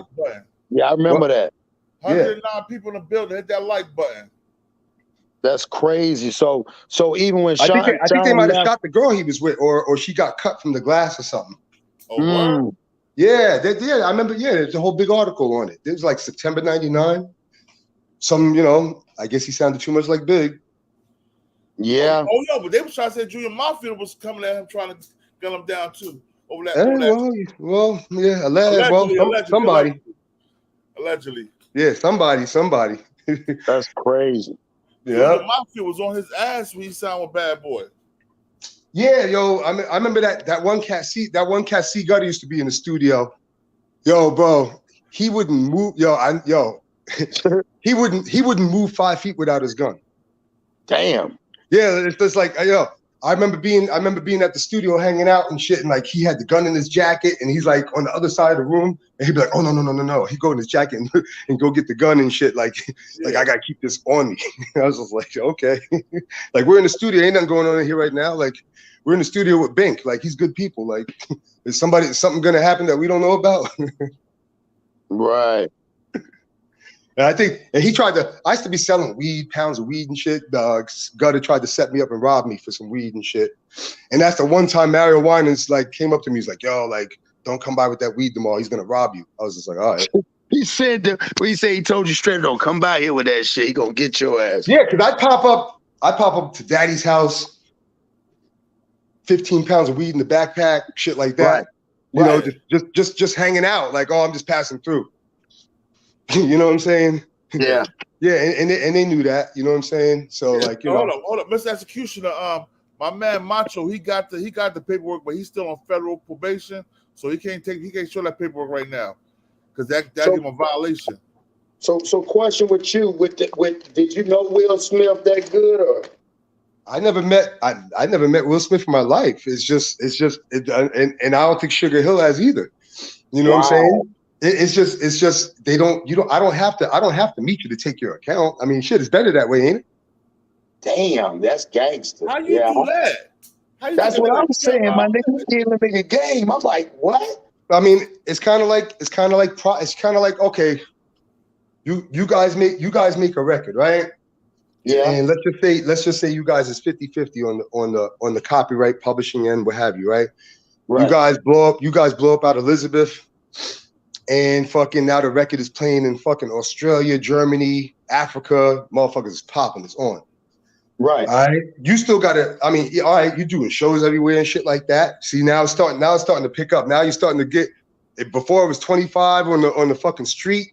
Now you're in the highway 65. Now you're in Australia, all this shit. Now you're going like 90, 100. See, now you're starting to move fast. You know what I'm saying? Mm-hmm. You know, so what it is that you still, even though your record is popping, on the mechanical end for sales, on the performance side, ASCAP, BMI, CSAC, if you register your writer portion, you're going to be a writer and you're going to receive that money. But on the record sales end, you still need a publisher to collect that money for you. Right. You know what I'm saying? So basically, you need a property manager. You know what I'm saying? And Sugarhill basically will come in and be a property manager before you recognize, you know, the situation. Right. You know what I'm saying? So basically, they'll be like, oh, those two guys over there from Elizabeth, this song is popping in Germany. I'm gonna make the 100% claim on behalf of their mechanical side in Germany. You know what I'm saying? And they're gonna get your money overseas. You know what I'm saying? And you're not gonna know it. Damn. Mm-hmm. So like I said, the Sugarhill family, well, the father used to always say, why spend my money when I can spend yours? Wow. That's crazy. I thought my question is that an old 80s like you said, I know you said 80s. Nah, well, at least from Sugarhill, that's probably a 50s or 60s strategy. Mind you, Sylvia Robinson started in a group called Mickey and Sylvia. She had a big hit record in the late 50s called Love Is Strange. It got played in like Casino, all these mob movies and stuff like that. She was getting jerked by her record label, and you know, she recognized how that happened, and they just passed on pain. And mind you, you know, Sugarhill Records was getting extorted by Morris Levy and the mob, the Gambino crime family. You know what I'm saying? So it's like, I heard about that. Yeah, so it's like if I'm getting extorted by the mob, I can't pay Sugarhill Gang all their money, Grandmaster Flash all their money. You know what I'm saying? I'm getting extorted. So it's a ladder effect. You know I'm down with the mob, so you scared of me, just like I'm scared of the mob. You see what I'm saying? So Grandmaster Flash and these guys, whatever, they're not going to make certain moves because they know that they're down with the mob.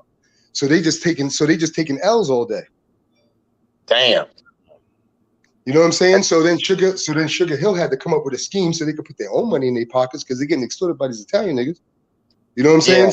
So you know, a lot of long nights and dark, you know, a lot of long nights, they came up with a scheme on how to make, you know, how to claim other people's publishing. You know, they found a way, like, oh shit, like we can earn money just taking other people's stuff. You know what I'm saying? So they started doing that. You know what I'm saying? And it turned into something bigger than you think, man. You know? That's crazy, man. Yeah, you giving us some good game on this whole music industry. How you see this, bro? How you found me, man? I'm just curious. Man, I'm in Montego Bay right now. I said, how did you find my channel? Yeah, I'm saying I'm in Montego Bay right now. I was in the bed just flipping through the YouTube. I heard of you before. You know what I'm saying? So if you see it, I'm out on the island right now chilling. Montego Bay. Yeah, boy. Yeah, I need you. I got my clothing on. I need you to be my manager. I need to be in Montego Bay, man. Yeah. Yo, he got a dope clothing line too, bro. Yeah. It's called Cross Your Heart, man. I mean, hey, I got love for Jersey, so it is what it is. So yeah, I definitely gonna have to give him. My man got a studio in Newark. Hey, I got a studio getting built. I got a podcast and studio recording studio getting built as we speak right now in Teaneck, New Jersey. It should be open. Okay. It should be open in like mid-August. You know, come through. Okay. We're gonna have a grand opening party, all sorts of shit. You know, we're gonna be doing podcasts out of there. Becky Shell, Peace Queen, hit that subscribe and like button. Yeah, that'll be pretty live, man. I'm gonna have to get with Jersey to come out there. I'm in Jersey every weekend, bro. I run security for 2 Spanish clubs out there, Friday, Saturday, and Sunday. Where you be? I'll be in Newark, but I moved to PA now. I'm in PA. You in PA? Yeah, but I'm in Jersey every weekend. Oh, okay. I'm in Jersey Friday, Saturday, and Sunday working. Okay. So I definitely come up to your shit and show love, bro. Whenever you open it. Yeah, nah, it's all good, man. You know, I like a Jersey conglomerate, man. Yo, true. Yeah. Hit the back channel, give me your information, bro, so we can stay in contact. Yeah, you got your email on the page over here. Oh, I'll put it up right now. Hold up. Yeah, definitely, man. Because like I said, I got my clothing. I'm out here on the west right now, but I'm moving to my email is Gongu Roach at Gmail. You see, it's the first and last name. That's my real name. First and last name at Gmail. Hold at up, Gmail. Right yeah, there, that first and last name at gmail.com. Okay, I definitely. Because yeah, you know, my saying is, because you know us street niggas, my saying for my logo is everybody's not built for the streets. That's why they made sidewalks. Hey, have y'all ever heard of never heard of the cat who thinks he's in the music industry, Rollo Wonder? No, I never heard of him. Wonder Boy Entertainment? Oh yeah. Yeah. That guy's the feds. What? He's the guy that's the guy who set me up with the kilo of coke in October 99. See what I'm saying? I had a nigga try to do me like that too, but I had already. Bro.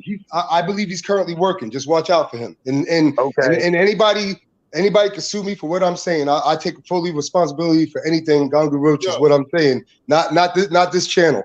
So if anybody wants to challenge me on this guy not being a rat or anything like that, Rashid Harrison, Passaic, New Jersey, Wonder Boy. Like I said, he tried to stack a case on me, bro. I can't believe he tried to set you up for a brick. I can't believe that shit. Yeah, he tried to get because he knew I was fucking with the Italians. He was trying to do me dirty, bro. You know what I'm saying? Damn. Yeah, but you know, I'm not worried about no one suing me because right now, what he's saying is the truth. I'm saying it's a legend. You can't sue me anyway. I ain't worried about you. Ain't gonna get nothing. Hey, like I said, I'm easy to contact. You know, if you need to sue me, if somebody think I'm saying something wrong, you know, that's how accurate I am with my speak. You know what I mean? So it's like I can back everything I'm saying multiple times. Yeah, Doggy Diamonds multiple times. So I believe him. Yeah. Well, not even that. Like, ain't no nigga just don't come out and just say, "Hey, man, this nigga's a dirty nigga," without having that fact. And like you said, no. Because what happened was that after the first time I sold him a pound of weed in the school zone at my house, and then he asked for the bird, right? But after I sold him the pound of weed at my house, he went to the local police station with the Bergen County cop and to tell them that they're stacking a case on me. What? You see what I'm saying? But my mother went to high school with the cops in that town. So by the time I got home later that night, there was a cop on my porch telling me the whole story. Ain't that a bitch? Yeah. He was like, "Yo, Rondo Robinson from Sugarhill Records and Rashid Harrison, they wore a wire on you today, and they had a cop named Hector Carter in the car wearing a beeper, and the beeper's the wire. Watch out." He explained the whole shit to me. So I stopped selling to them, and then 4 months later, they hit me with the paperwork. Conspiracy, sell a key of coke undercover. No, I got to take them off the docket eventually, but you know, I had to do 6 years probation for the weed.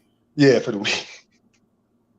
Why? Because it was in the school zone. Yeah, it was in the school. Yeah, absolutely. So it was in the school zone. Yep. Mm-hmm. That's crazy. The weed charges now. The weed, like I said, anybody got locked up on probation for weed back in the day, they should get all that shit taken off their record. Since weed, man, that's what I said.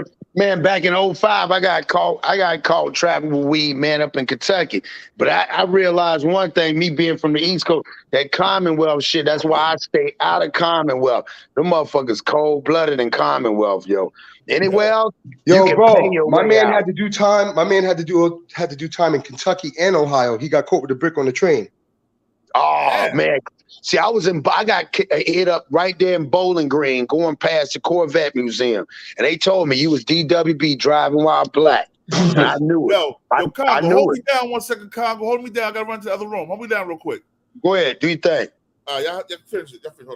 Yeah. But no, man, I mean, you giving some real good game, man, and some insight, because I think a lot of these young guys don't know, and I see a lot of them. And the sad part, you see all these niggas with these chains and shit, but you'll never see them with no house. It's like that's the last thing they get before they even everything else. They got to get the whole starter kit, and then they turn around and spend way more money on some jewelry that don't hold no value. They're like, no one tells them about what, you know, the liability versus the asset. Nah, you're right. I mean, it's just part of the fast living, bro. You know what I'm saying? Yeah.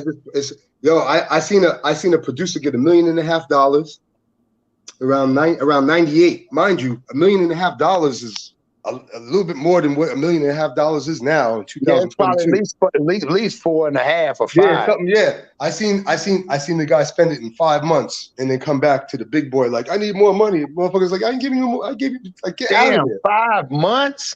Mm-hmm.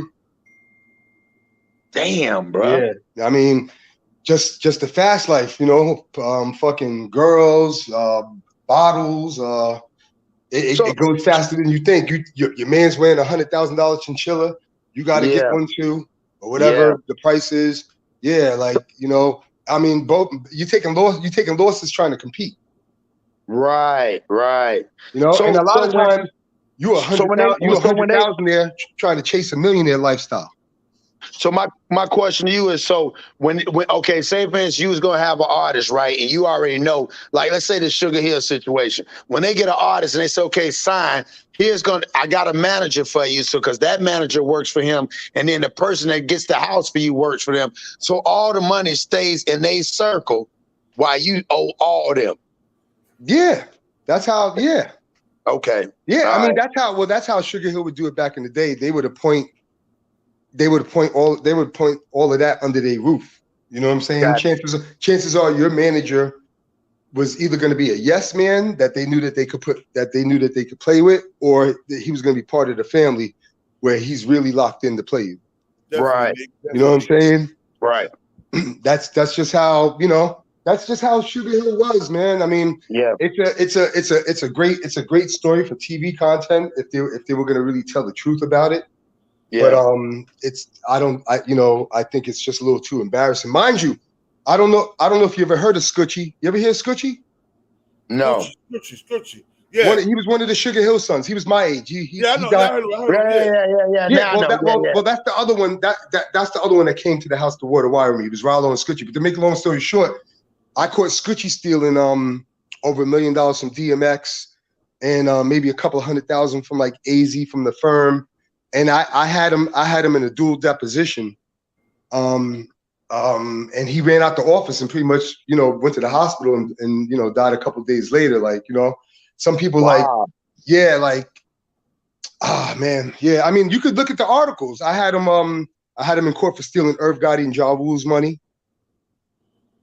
I'm just saying that's how easy it was. That's how easy it was. Like Irv Gotti and Ja Rule, they wouldn't know that if it wasn't for me. You know what I'm saying? Like they stole that money from Irv and Ja Rule a decade before I told them. That shit was dead and gone. Damn. Yeah. You know what I'm saying? You know, I just looked through the paperwork and like, hey, like Universal and Sony didn't collect your money. These guys did. You could read the article. You could pull up Rich Kid Sugarhill, Rich Kid Ja Rule. So do you think? So you think because they understand the game? Okay, it's like almost separation. It's like they run the game. It's like they know, bro. They know the offense. They know the defense. Right. You know what I'm saying, bro? They could come off the bench and score 30, bro. Wow. You know what I'm saying? Yeah. It ain't nothing, bro. They're stars. They're stars of what they do. They're legendary stars of what they do. Mind you, I mean, the average person in the music industry that even knows some stuff, they don't know how to take $3 million from Will Smith or a couple $1 million from Will Smith and Nas. Yeah. Not only that, you got to have some cojones to do that. Yeah. You know what I'm saying? Because it's not like you do it from the outside. You gotta lie. You gotta lie to Sony in their face, and then they gotta buy the lie. You know what I'm saying? It's kind of like, okay, this is part of the technique. You got to put them on defense so they don't think. So that's basically what Sugarhill did. When Sugarhill jumped them for the Will Smith money, they put them on defense. You know what I'm saying? So which made them say like, okay, I'll give you 25% of the record. You can have it. You know what I'm saying? And they got it for free. Wow. That shit crazy. That shit is crazy. Yeah, but desperation could make you great. Yep. You know, you're back against the wall. You might see the best of you. Yeah. So how long did it take when you start representing the Locks? How long did it take for them niggas to realize, man, Puffy really is on some bullshit? Nah, I've been messing with the Locks. Well, I've been messing with Styles Fight since like 2010. But the other two probably like 2016 or something like that. But the thing about it is that they've been known. I mean, you remember the Hot 97 or whatever radio thing that they had with the arguing with Puff. Yeah. You know what I'm saying? Like, you know, Yeah. them guys ain't stupid. They just know something ain't right. You know what I'm saying? They just need a guy like me to point out exactly when ain't right. What ain't right? Yeah. Yeah, but you know, you got the feeling. Yeah. So when they went on that rant, when they went on Hot 97 on that rant, you was involved in that? No, that was years before I popped up. That's what I'm saying. They knew something was, and they knew something wasn't right. Like Jadakiss and guys, they ain't no dummies. You know what I'm saying? Nah. They were experienced enough from various situations to know something ain't right. You know what I'm saying? They just needed a interior designer to point out all the issues. You know what I'm saying? They did a good enough job from the exterior saying like, oh, I see a problem. They just needed me to show them the interior side. Right. Well, my problem is, and okay, help me out with this. Why is it? Because it's, you know, tracking trending, right? Why is it all the people that Puffy went with are not financially stable? I know why, but I'm asking you from that. Well, I mean, we got to name names first, so then I can give you a breakdown because not everybody, you know, there's some people doing real well. Okay, let's say Mary J. Who? Mary J. Blige. She was never really a bad boy artist. Oh, okay, I didn't know that. Oh, she's Uptown Records. Right? She was managed by them, right? Yeah, I think so. Yeah, she was Uptown Records. I got a good name for you. Balletta Wallace. Why she ain't got no money? No, she controls the whole. She has the. Wait a minute. The whole Biggie estate, basically, right? Well, hold up. Let me be accurate. She controls the whole publisher account. I do know that portion. She controls the whole publisher account. So she's getting all the writer, all Biggie's ass cap, you know, on the writer side. And Sony ATV is the publisher for Big Papa Publishing. I think it's called Big Papa. I think that's the name of Biggie's company. Yeah. There's no excuse me. He gets the right? But the only thing Puff would owe the Biggie estate, I think off top of the head, would be an artist royalty. Okay. You know what I'm saying? So, you know, now as Bad Boy sending the Biggie estate a biannual, I don't know, you know, probably. So, you know, but yeah, so I mean, I think her account is straight. I think there was a point where her account wasn't straight. And they got it fixed. I don't think Puff wants any problems with Miss Wallace. You know what I'm saying? But I'm pretty sure her account is straight. Faith Evans, I think he gave Faith Evans back 75% of the copyright, so she got her publishing back. She got her publishing back too. Oh, good. I didn't know that. I didn't know that. Yes.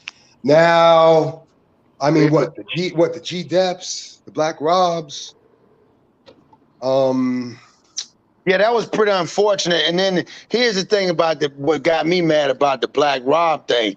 It was after the fact Puffy decided to do the film. I'm just saying, like, my nigga, like you gave, and then just before then, he gave his mama $1 million. You know, allegedly wrote the check. You know what I mean? So you know how that goes. Who gave mama $1 million? Puffy gave his mama $1 million on her birthday. He gave Black Rob mama $1 million? No. He gave his mama $1 million. Oh yeah. I remember that. $1 million. Yeah. I mean, now let me just give you a full perspective on this kind of, like, okay, mind you, not Puffy everybody love Biggie. Puffy want to have Biggie killed. Stop lying talking about Puffy love Biggie. No, he didn't love Biggie. So you said what now, Roach? You said some of these, some of these projects might not be recouped. You know what I'm saying? Like, say, like a G-Dep project. I think he only came out with one album, even though it's 20 years later, it might not be recouped. Because you gotta look at it like this: the more sample licenses I gotta pay for on the outside of my project, the more money I owe on top of my project to recoup. You know what I'm saying? I mean, I can tell you now, the Big Pun account his artist royalty account, it just recouped maybe like last year. What is that? 20-something years it took to recoup. Damn. You know what I'm saying? But if you listen to every Big Pun record, it had a sample in it, so I had to pay Roy Ayers or pay this person. Right. You know what I'm saying? So my debt is high. And yeah, I'm sure the labels play games and finagle it, but a lot of times, yeah, when you got a lot of samples and investments like that into the album, it's gonna take years. Hey, Gongu, if you don't mind me asking, how much the Big Pun recoup? What do you mean? Huh? What'd you say? What do you mean? How much the Big Pun recoup? How much is his royalties recoup from? Oh no, I really want to say, but trust me, they straight it in straight, bro. Like yeah. The whole. I mean, I'm just saying, if they wanted to be lazy, the whole family ain't got to work. Yeah, trust me, they make more money than I do. Well, salute to you, man, for helping that, man. Because again, that's the problem, man. People don't realize, like you said, they start off, they just want the notoriety, but they don't realize the back end is the longevity, and they looking at it for the right now. And I think that's why a lot of those companies get them, because they're not, it's like when you're not used to having nothing. Anybody know when you ain't used to having nothing, and I give you a whole bunch, I'm expecting you to fuck it up. That's what I'm gambling on, you to fuck it up so you can owe me. Hey man, he who controls the account is usually the dictator of the pay. You know what I'm saying? That's just how it is. Like I told you before, you a la you signing all in with Koch. Yeah. You know what I'm saying? I mean, I might have collected $4 million from Koch, but I'm supposed to pay out 2.4 of that $4 million in writer royalties to my people under me, but I didn't pay. I just put it in my pocket. Damn. Yeah, 50.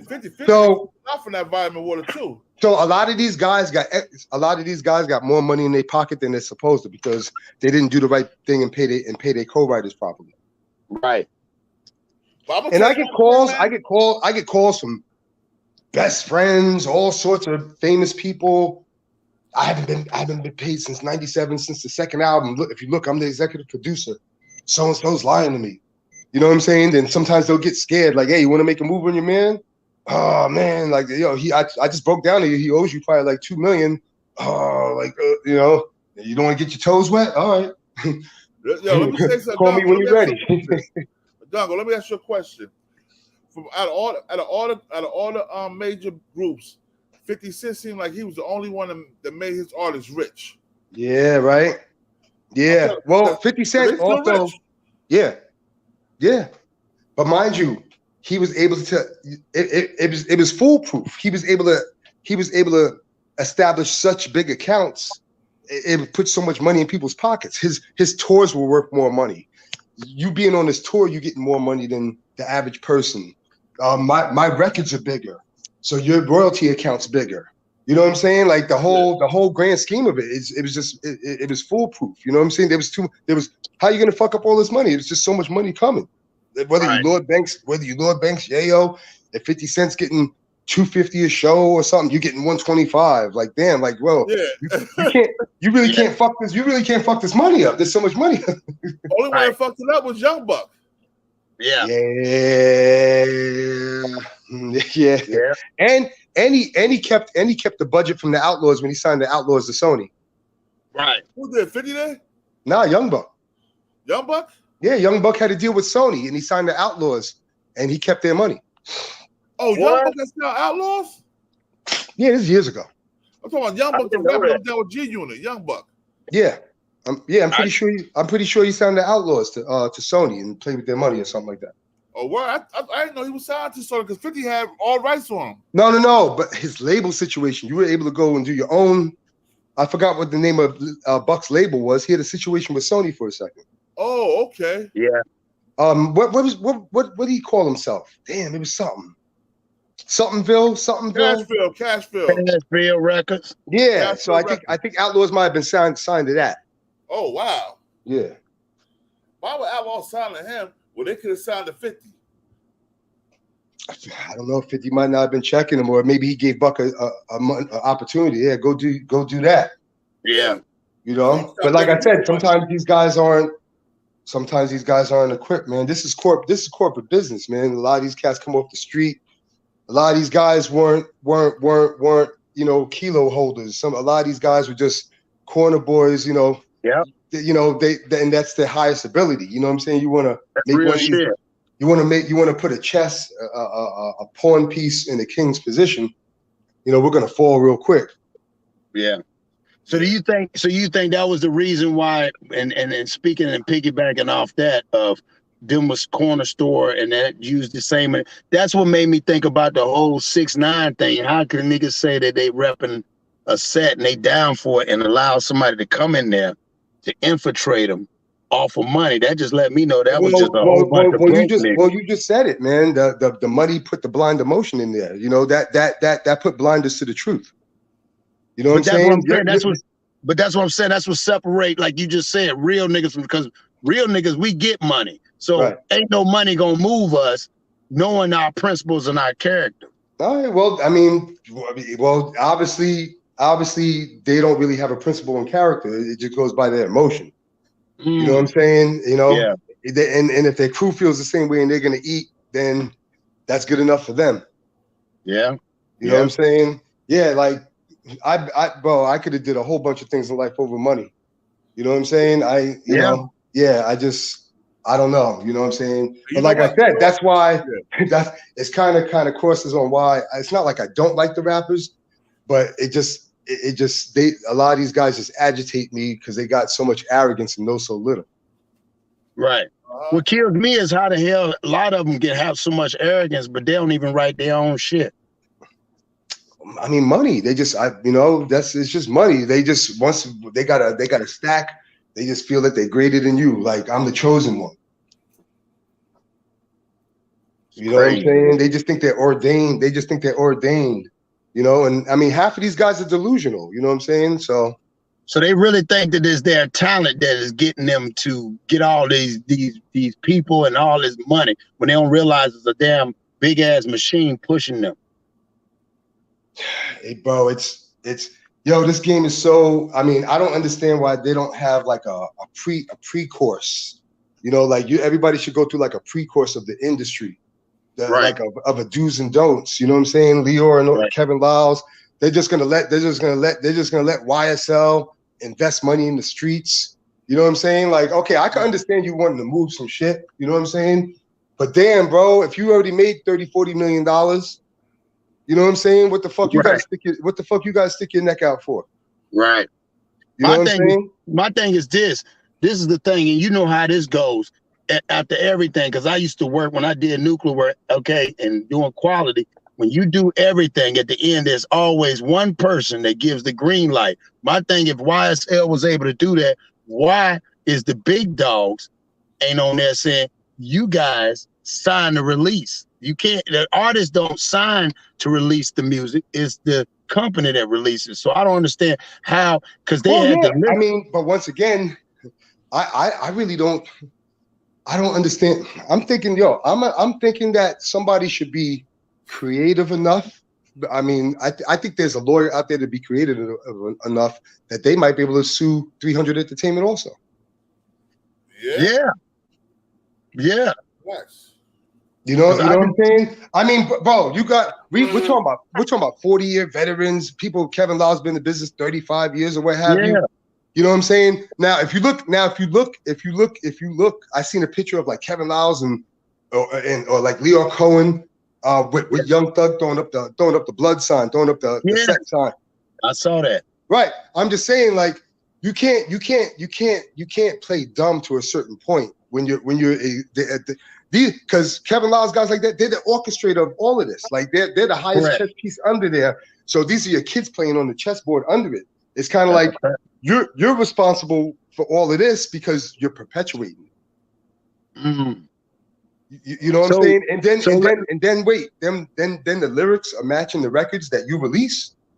That's what I'm saying. And then you look at it, it could be like you say, especially when it comes to these young men like that, and then you got this DA that's trying to run.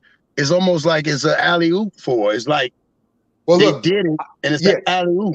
I would say this: if 300 or Atlantic or Warner or somebody got sued and they lost, it would change the whole spectrum of this shit going forward. I believe you. I'm 100% with you on that. For yeah, real. I mean, I like the gangster shit too, but I like I like smooth criminals. Right. You don't want to be no gorilla pimp all your life. They don't be I like smooth criminals. Yeah, no, that's real. I don't like motherfuckers who leave blood on the wall. Right, come on now, come on, yeah, you know, and that's the sad part because, like you said, that would change the game. Because I'm sitting there watching it, and they're talking about, well, they said this and they said that, they threw this up, and I'm like you said, I remember when Thug gave Leon Core the first 300 chain. You see what I'm saying? And they're talking about chains and they talking about this and slime and all this shit. And I'm like, but somebody, they don't have the access to the money. The money is backing them. That's why they are. That's why they're able to do the rants. And like even when they was talking about in that conversation that Thug said, the way he was talking, it didn't sound like no nigga talk like that. It was more like he been around them too long to really believe that they believe that he's one of them. That's why I understand us, and I go in and I tell people, man, you got to be self-identified, man, and not everybody just because they look like you is for you. You know what the funny thing is though, because like I told you, like I Nick the Grit guy kind of got me in charge of the the Fetty Wap record label and stuff like that, like helping him oversee some stuff. But I sent when Fetty got arrested at Rolling Loud, I sent my lawyer to Long Island. I think he was in Long Island. I sent my lawyer, to New York to go see Fetty, ASAP. You know what I'm saying? Because once again, I got, I know the lawyer shit. I got, my team is good. So I sent my lawyer out there. Yo, go see Fetty. What the fuck's going on? When my lawyer got there, 50 Cent's lawyer just left. Okay. Yeah, and Fetty was telling my lawyer, like, yeah, they only stayed here for 15 minutes, this and that. So my lawyer stayed there for like an hour and talked to Fetty and stuff like that. But the thing about it is that, Fetty's been to court like 3 times so far. I haven't seen Kevin Lyles there. Yeah. You know what I'm saying? Like the Zoom court and all that stuff. I ain't see Kevin Lyles there. They go back to court in August. You know what I'm saying? So why you crying, huffing, puffing, and fussing for the Young Thug case? Because it's a greater platform. Because all I looked at it with Kevin Lyles, like when he was like trying to talk all that shit, all it looked like to me is that he was endorsing his company, basically saying, I'll protect you, like basically like Suge Knight on stage at the Source thing, like come to Death Row. You know what I'm saying? Like it looked like he was saying the same thing. Come to 300, like I got your back. Right. Yeah. you know what I'm saying? Like that's what it looked like. That's what it looked like to me. It looked kind of corny. Yeah. Because like I said, you ain't there for the Fetty shit. I ain't hear you say nothing about the Fetty thing. The Fetty ain't like that no more. Yeah, okay, but it's supposed to be shit. But he made him 100 million. Fetty Wap sold 30 million records. You know what I'm saying? Within 5-6 years, bro, his album went crazy, and he had 5 singles that sold like millions. Well, you look at it too, man. I think the whole thing, like you say, them looking at a monetary gain. I'm saying, you don't care about me no more, though? I made you $100 million. You don't care about me no more? Right, but I'm saying, like, say for instance, in Young Thug situation, man, do people realize if he able just to get bond and to drop a song, man, that they'll eat that shit up. Nah, 300 doesn't want to release anything of Young Thugs right now because they don't know if it's incriminating. It's going to help the court case or not.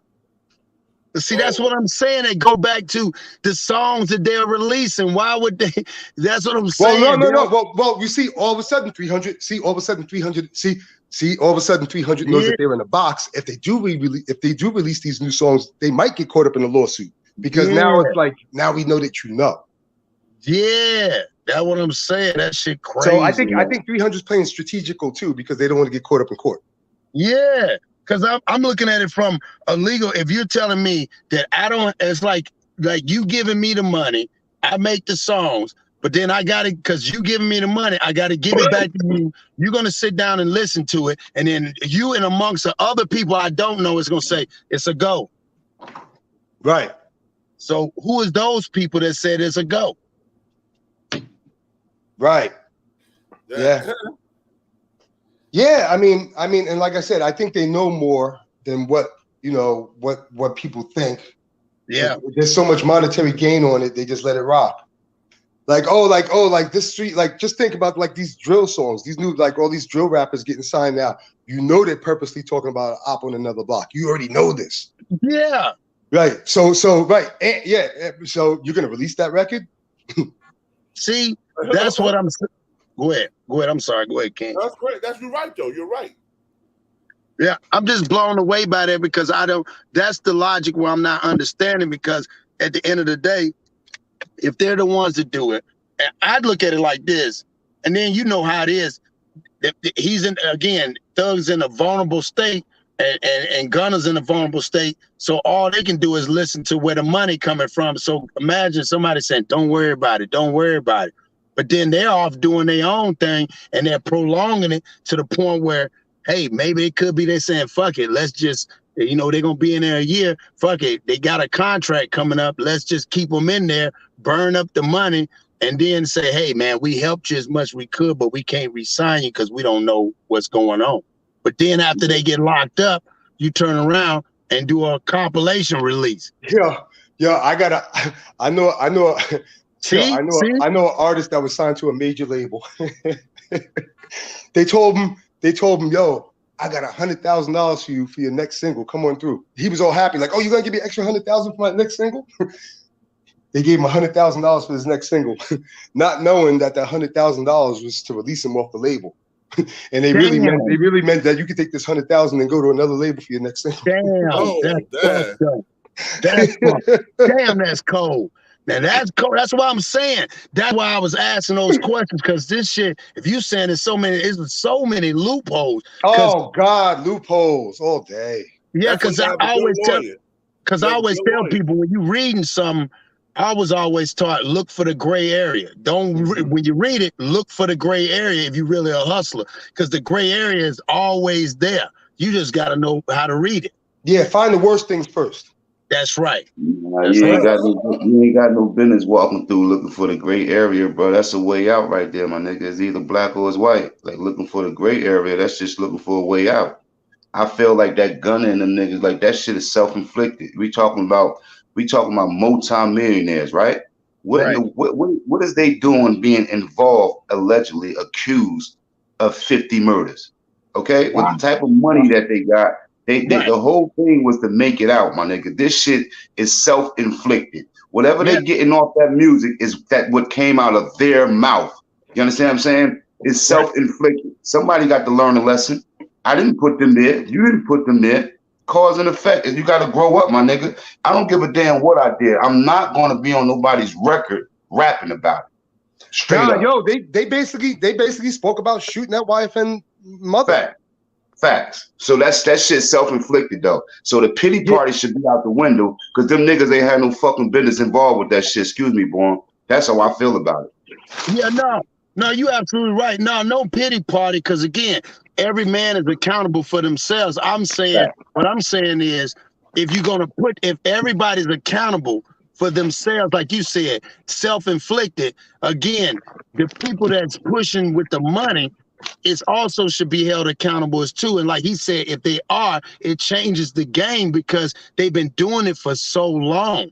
That's all I'm saying. I'm not saying, because them niggas is wrong, because you ain't got no business. If you get money and you flying on jets, you ain't got no business doing nothing to no other black man, period.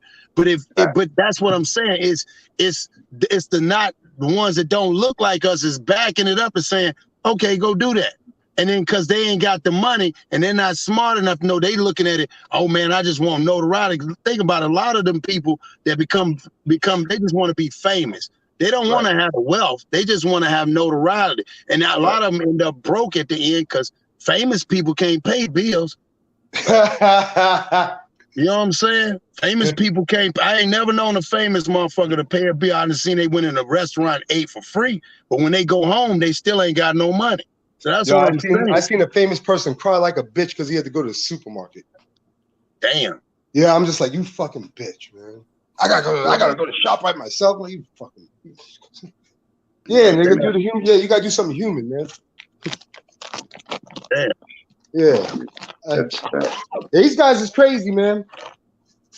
You know, once they get that money, they got their own laws. They're a little abstract. Wow. Yeah, because I'm like you, bro. Ain't nowhere in the hell I would do no shit like that if I got kids.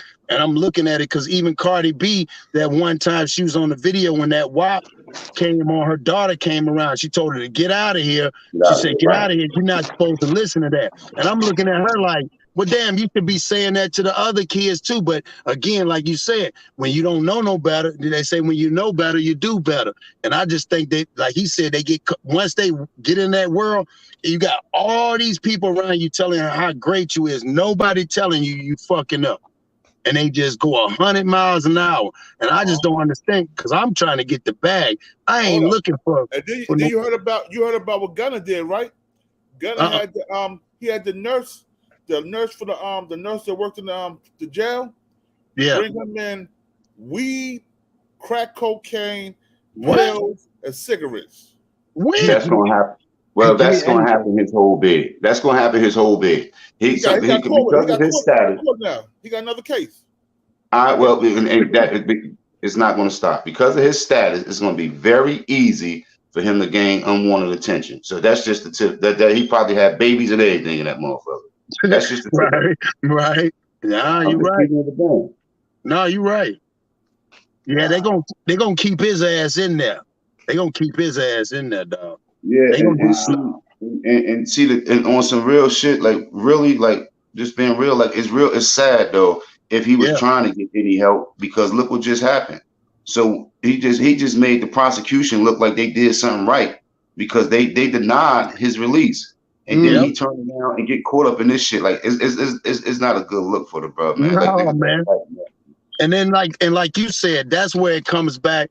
Like that, now that's a true example of self-inflicted right there. Because motherfucker, if you said you ain't did shit and you ain't had nothing to do, what the fuck is you doing, my nigga? Like you trying to get out, not stay in.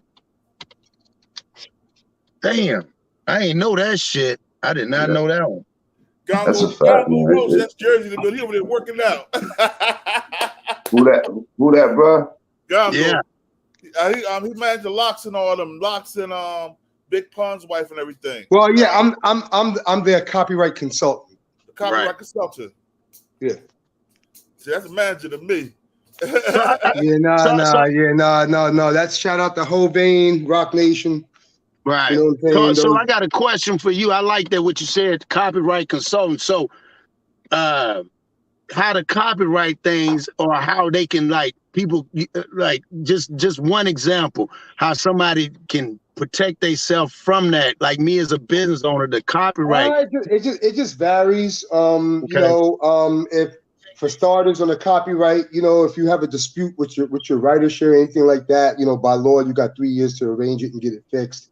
After the 3 years, if my name is on it and you didn't get my name off of it when it shouldn't have been there, it's too late after that. You know what I'm saying? Gotcha. And you know, the greatest way to protect yourself is to make sure that, you know, you have your SR or your PA form registered properly at the copyright office. You know what I'm saying? And that's gonna put you in a good position.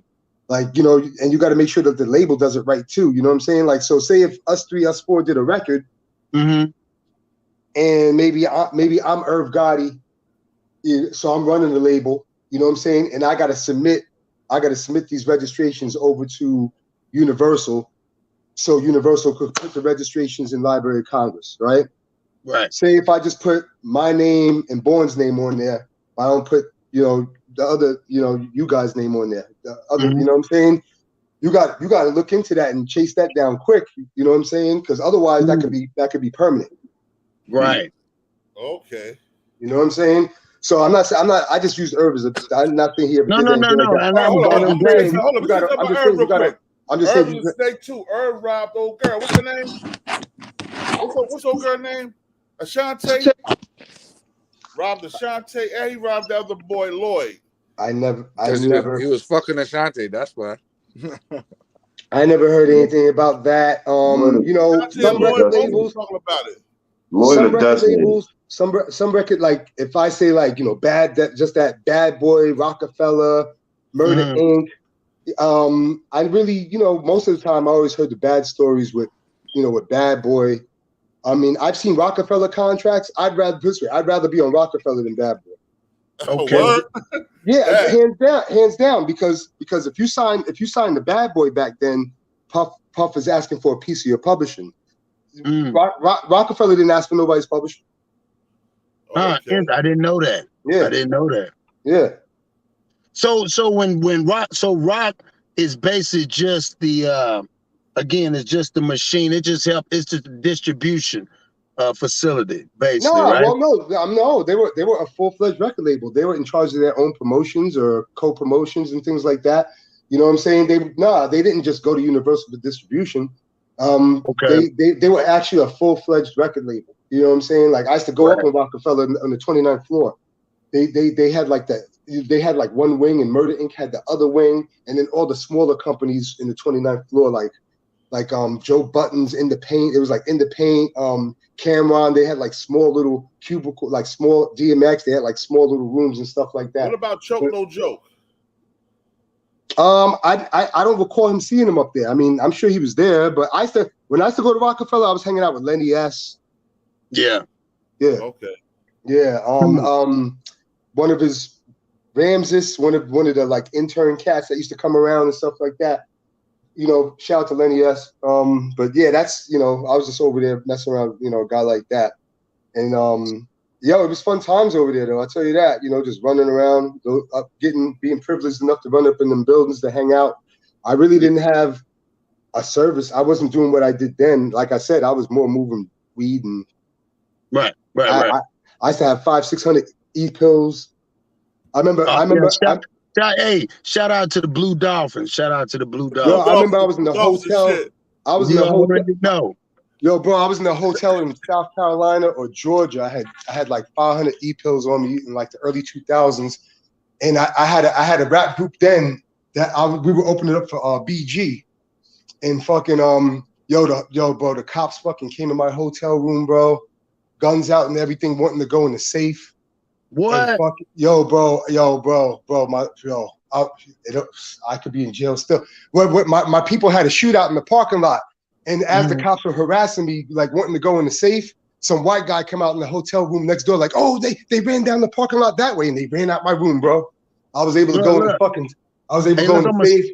Look, I'm gonna switch it up. Was they double stacks or triples? I can't remember. This is like 2001. I really can't remember. I wouldn't even want to impress you with a lie. No. I'm just messing with you.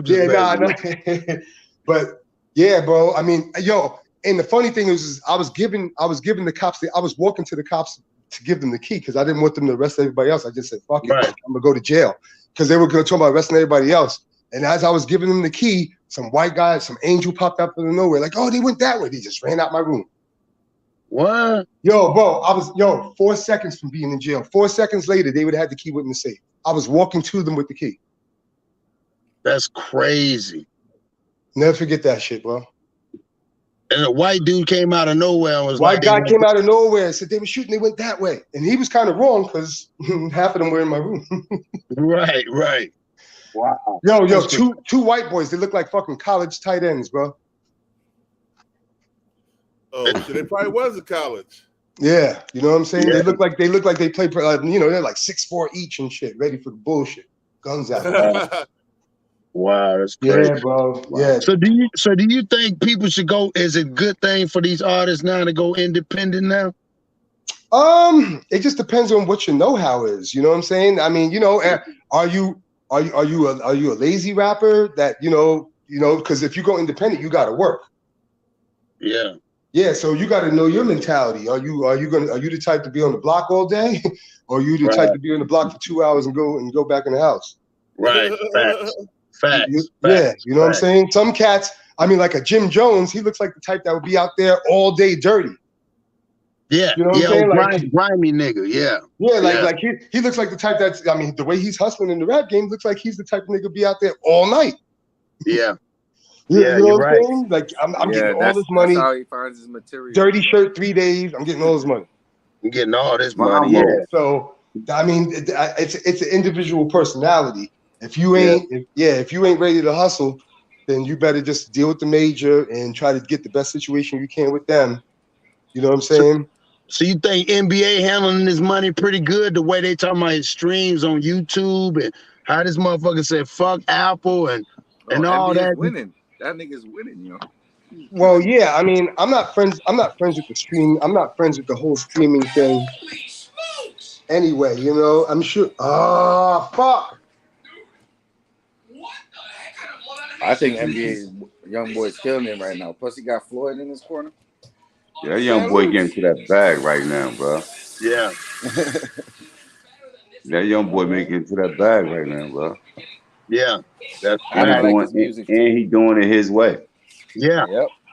Soldier Boy get to that bag. And he do it his way. His music not popular to us, but he getting to that bag, bro. Yeah. And that's why, and that go back to like you self-inflict, or you can help, you can heal. And it's certain niggas, that's why I said, even when Soldier Boy used to go around and used to be like, man, I'm the first one, and people used to hate on him. And then when I started going back looking, I'm like, hell no, this nigga actually was the first one to do a lot of shit.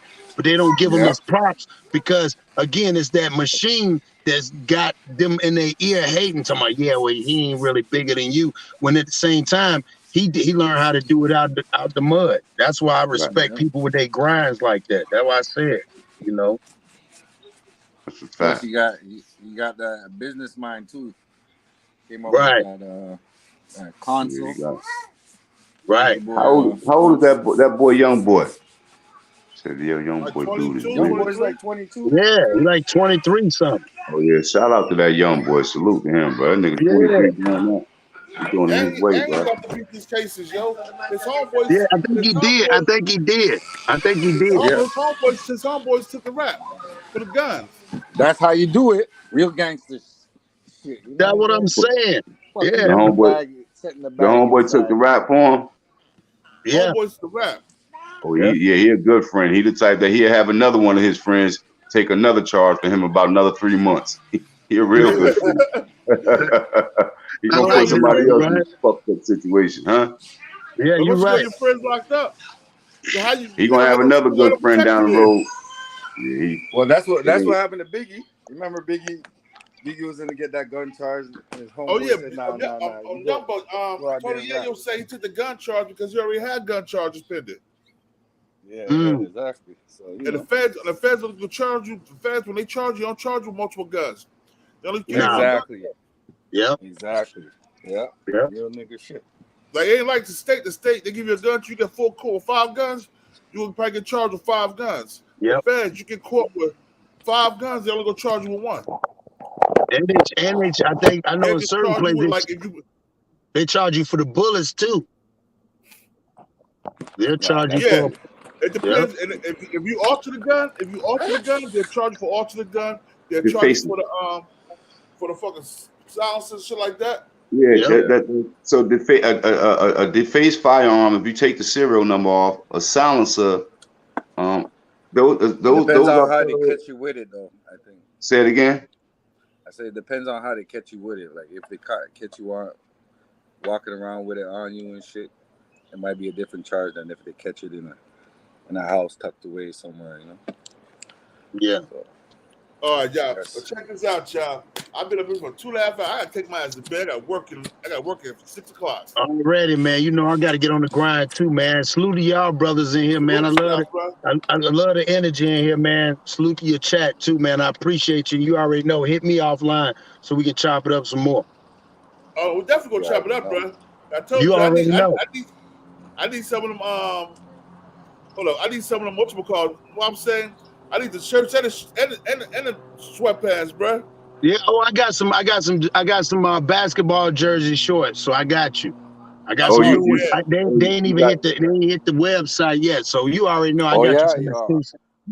You got giant sizes too. Oh yeah. I got them all, man. I got them all. Nigga. Yo, King, you gotta hook me up with that. Homie too, man. Yeah, man. Just get a chance, man. Just follow me on Instagram. It's Cross Your Heart with a K, and it's crossyourheart.com. And like I said, my saying is everybody ain't built for the streets. That's why they made sidewalks. Get y'all ass on the sidewalk. Yeah, I used to be the nigga that like to run in the streets. I like to run in the streets and try to run from the cars, but then I said, fuck that. I like the sidewalk. It's safe over here. Yep. That's a fact. Yeah. Get your ass out the street. But I'm about to get on up out of here, man. Salute to y'all niggas, man. Hey, man, y'all keep it real, man, and keep talking shit and swallowing spit. Yeah, you know. Hell yeah. He said Harlem Legend smoke rap shit. Yo, born. Show them how we do this, man. BTV. We bully the bullies. No run, no retreat. Salute New Jersey J. BTV TV. Jersey J, salute, bro. Y'all shout out to Jersey J on the radar. Shout out Jersey J on the radar. Y'all go subscribe. Right. Yo, Gongo.